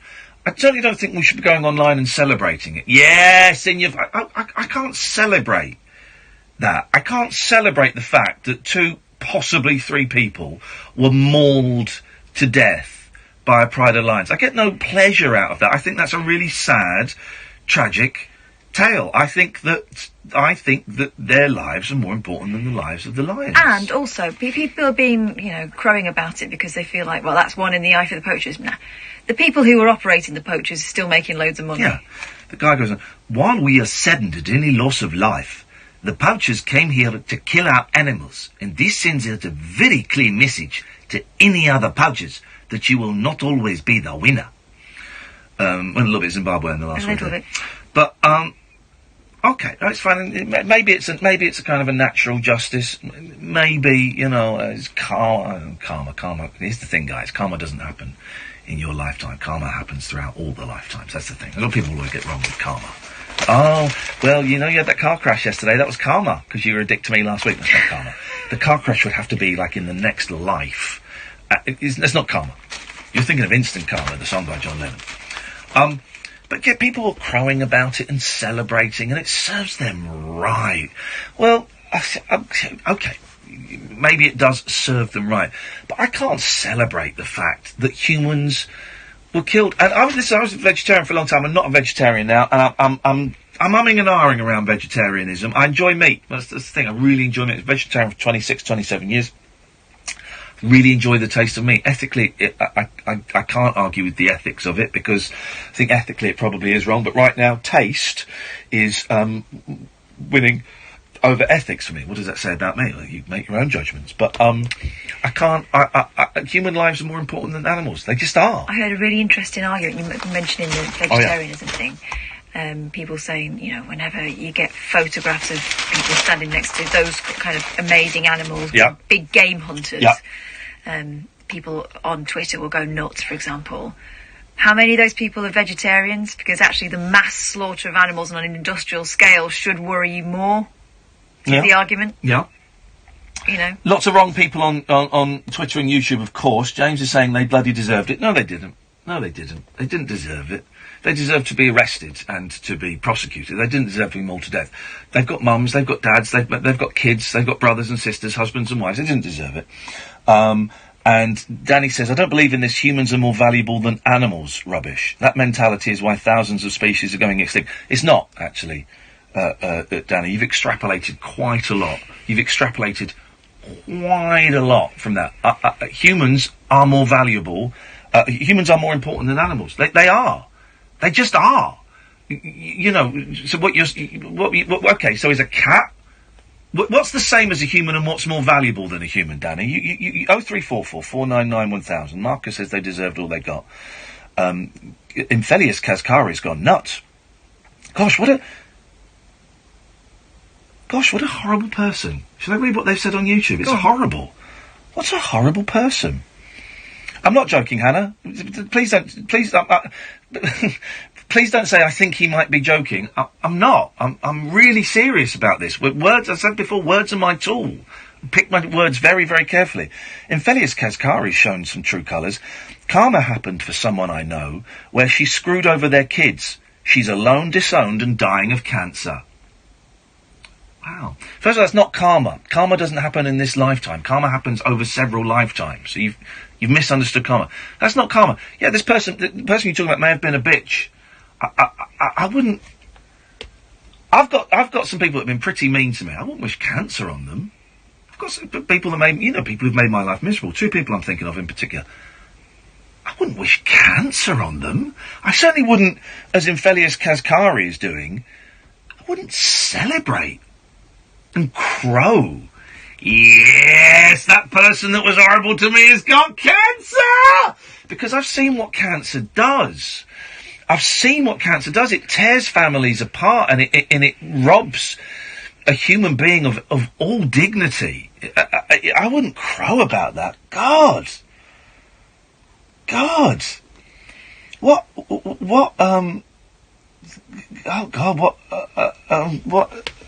horrible people there are out there. Isn't it funny? And now, stop looking at it. Oh, no, but I just think, I genuinely think it's a really mean, unpleasant tone and shown a very,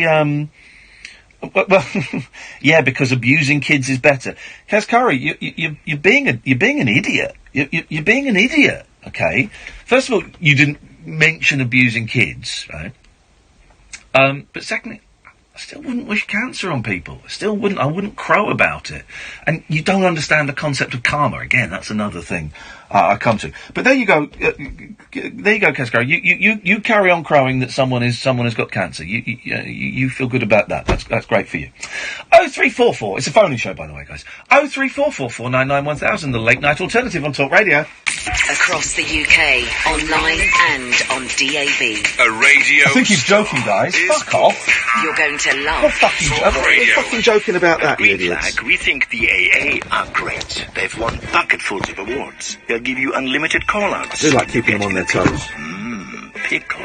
And they cover 100% of the UK. Very good indeed. Yeah. So why do we think that is so great? Because Green Flag do all of this too. And we'll have your AA renewal quote. Green Flag. Common sense to the rescue. There may be a charge for call-outs with the same problem. Savings based on our closest equivalent UK vehicle cover for vehicles 10 years and under. T's and C's apply. And here at the Construction Site Cup, the contractor team is down to 10 men. But wait, they're bringing on a super subby. A few, in fact. Brickies, Sparkies, Chippies. Fine tonight. Looks like this contractor and these subcontractors used some great tactics and went to supersubby.com, where contractors find subbies and subbies find contractors. Well, don't tell people that you think I'm joking. It's free for subbies with a 3-month free trial for contractors. So download the free app or visit supersubby.com. Super Subby, the new smarter way to find site work or workers. At Ford, we prefer to listen to a different kind of feedback. The type that comes from... It's coming home! Why we've added the new Ford Transit Connect to the Transit range. It's still as hard-working, versatile and reliable as the rest of the Transit range, but is now available with new optional features, including pre-collision assist with pedestrian detection. There's even Ford Pass Connect with modem, so you can stay connected with live traffic and a Wi-Fi hotspot wherever you are. So whether you're delivering sausage rolls to Swansea or flowers to Felixstowe, we'll have a transit that can carry your business further. When business demands, we deliver at Ford.co.uk. Ford.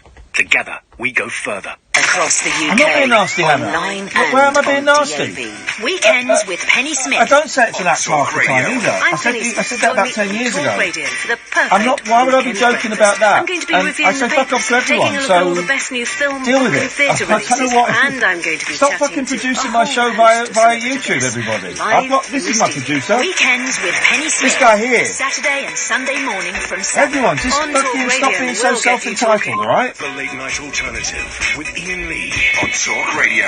We'll get you That's not being nasty. Dear God. I know I am. I'm completely zen. Humans are animals. Choose your words more carefully, says Ian. Okay. Well, no, humans aren't animals. It's a stupid thing to say. Humans are people. It's a stupid... You're just being an idiot, Ian. Give us a call. It's a phone-in show, guys. 0344 499 1000. It's a phone-in show. Humans are animals. Choose your words more carefully, Ian. From Ian. First of all, you spell your name incorrectly. And humans aren't animals. They're people. Humans are people. I think the life of people is more important than the life of animals. I always have, and I always will. And I think that that people go, oh no, animals' lives are... But you get some people, animals' lives are more important than humans. No, they're not. No, they're not. No animal's life is more important than my kids or me. No animal's life is more important than me. Is it? What a stupid, idiotic thing to say. Of course it's not more important than me. Is an animal's life equal to me? No, I don't think it is. Certainly not. Is an animal's life, any animal's life, equal to the life of your kids? Well, I would prioritise my kids above everything else. Of course you would. Of course you would. And I don't want to hurt anything if I can avoid it. Oh, although no. yesterday I shocked myself Yeah. with how I killed a fly. Yeah. A little tiny one. I don't know why she killed a fly. Perhaps she'll die. It landed on me and I squished it without even thinking about it. And then afterwards I thought, what did I do that for? Yeah, well, it's a fly. Who cares? Who cares it's a fly? That was a live one. Aye. Squished between my thumb and Here's forefinger the thing. the next. I don't go out of my way to do harm. I once had to stove in a cat's head. That's a true story. That cat was on its way out. That cat was going to die, but in hours in agony. I had to stove it in with a brick. Jeez, that was a low point. But also a moral high point in my life when I did that. But I don't go out of my way to harm animals. But dude, first of all, if you eat meat, you can't say that animals' lives are important. You can't say it because you're eating meat. They're getting stunned and they're getting a bolt through their head. You've made the decision that You're food is more important. You're more important than that animal because you're eating meat, right? That animal, a cow, because of you, is getting either a bolt through the head or getting its throat slit and having the blood drain out of its body, right? If you eat meat, right? Okay. If you don't eat meat, oh, that's great, but your life is still more important than the animals. I don't go out of my way to harm animals. Of course, I don't go out of my way to harm animals. I'm looking at when Velvet passes away. I'm looking at getting a rescue cat again. You know, I do my bit, but I'm more important than animals, and you're more important than animals. Human beings are more important than animals. They really are. We could work better with the environment and take more care of animals. Of course we could. And it's not saying that animals aren't important. No. But and we certainly should be looking after the environment more and looking after animals more. You know, we're all important. All creatures are important. But we're more important. Of course we are. We've got television. We're running things. Yeah, of course we are. Let's go to David. Good evening, David. Oh, hi, Ian. Hello, David. Yes, and hello, Kath. Sorry, how rude of me. That's all right. awful. That's all right. Oh, slightly nervous. Long-time listener. First-time caller. Well done. No, you just won yourself 5 points, yes. Yes. Oh, great. Yeah, it was about the poachers. Yeah. What's important to remember is there are really kind of two kinds of poachers in South Africa. Yeah. The local poachers, generally, you can regard them in the same way that you might, like, Somali pirates or something like that. A lot of them are really down on their luck. Nobody really wants to be a gangster. Yeah. You know what I mean? Yeah. The other second lot, which sounds like what these guys are, they come from overseas. They generally call them the Chinese. Yeah. Not always Chinese. they have helicopters, and they'll have a team on the ground. Yeah. These guys will track them. Yeah. And they're not locals, so they don't really know what they're doing, and a lion will stalk them at dawn or at dusk, and they've been sleeping, and they've been ripped apart horribly in their sleep. Yeah. And that breaks my heart. I think that's really guys sad. Aren't getting paid a load. Yeah. You know, after the trade and a lot of things, it's heartbreaking as well, because a lot of them don't want to be there. Right. These Chinese poachers, they don't want to be there. They're effectively slaves. Yeah. They've been taken to, you know, wherever, outside of Joburg, no passport. And they've been put with somebody who knows what they're doing. Yeah. Doesn't know what they're doing. Yeah. So it's heartbreaking. I don't know how anybody can say otherwise. I know they're going out to kill rhinos. Hey, listen, I would love to. I would love them to face the legal. You know, I'd love them to have been arrested and to have been charged and all of that stuff. Unfortunately, that rarely happens. No, of course, but what it ends in a gun battle anyway. Well, okay, well that's something else. But I can't celebrate an horrific, bloody, painful death like that. The YouTubers are scum. Well, hang on a minute, David. Hang on a minute. No, I'm not allowing that. Scum. I'm not allowing... David, for goodness sakes, I'm not allowing that. I'm not calling them scum. He started off so measured. And then he just... No, David, it's nice to talk to you. Give us a call again at some point. I think that... Still scum. James says it depends on the animal and situation. Surely if animal is a pet, it's equal as a member of the family. No. Okay, put your baby next to your cat. No. Choose between them. And I've said this before, right? I'm on a desert island, right? And there's me and my kids and my cat, right? If we go hungry, I'm going to kill the cat and eat the cat. I would do it. And you know how important Velvet is to me. There's no meat on her at the moment because she's fading away. There's not much longer for her to live. But no, I've got my kids there and they're starving. And I've got the cat. And I'd say to the boys, you go off and play over there, boys. Me and Velvet are going to go have a little look, see if we can find some food. Hey, I found a little bit of meat, guys. What's this fur? Don't worry about it. Of course I would do that. Of course I would. If I had to, I would... Andy's coming to see us in Manchester on the 28th. Thank you, Andy. May God bless you. Andy Kane. We're going to dedicate the 28th to Andy because he's bought a ticket. Well done. Of course, if my boys are starving and we got the cat and the dog, I couldn't care less about. I flipping hate that dog. We got the cat who's been with me for 17 years, just over 17 years. 17 years and 4 months. 17 years and 4 months, right? Would. But only because it was a life and death situation. Yeah. Oh yeah, totally. No, of course. But yeah, no, and she's my baby. And you adore that cat. She's been with me before the kids, before my wife. I would totally do that. Humans are more important than animals. They are. Humans are arseholes. And humans are wonderful, and humans abuse children, and humans create wonderful works of art, and humans rape, and humans are wonderful singers, and humans murder. There's all these things. Humans are all these things, but humans are way more important than animals. Yeah, it's that thing of anthropomorphizing, isn't it? People applying characteristics to animals that aren't there. Yeah. That doesn't mean they're less important, but, And, and I think we should certainly do more to look after animals and stop species going extinct where it's possible without endangering ourselves and things, but no... I think people are lying to themselves if they think that if they weren't starving, they wouldn't kill something. Ian, I'm going to read out your tweet, but you should really call in, dude. Humans, call them what you want. They're part of the animal kingdom. You mean organophosphorus nerve agents, or they're... Oh, no, it's a different thing. It's suddenly switched. Come in, Martin.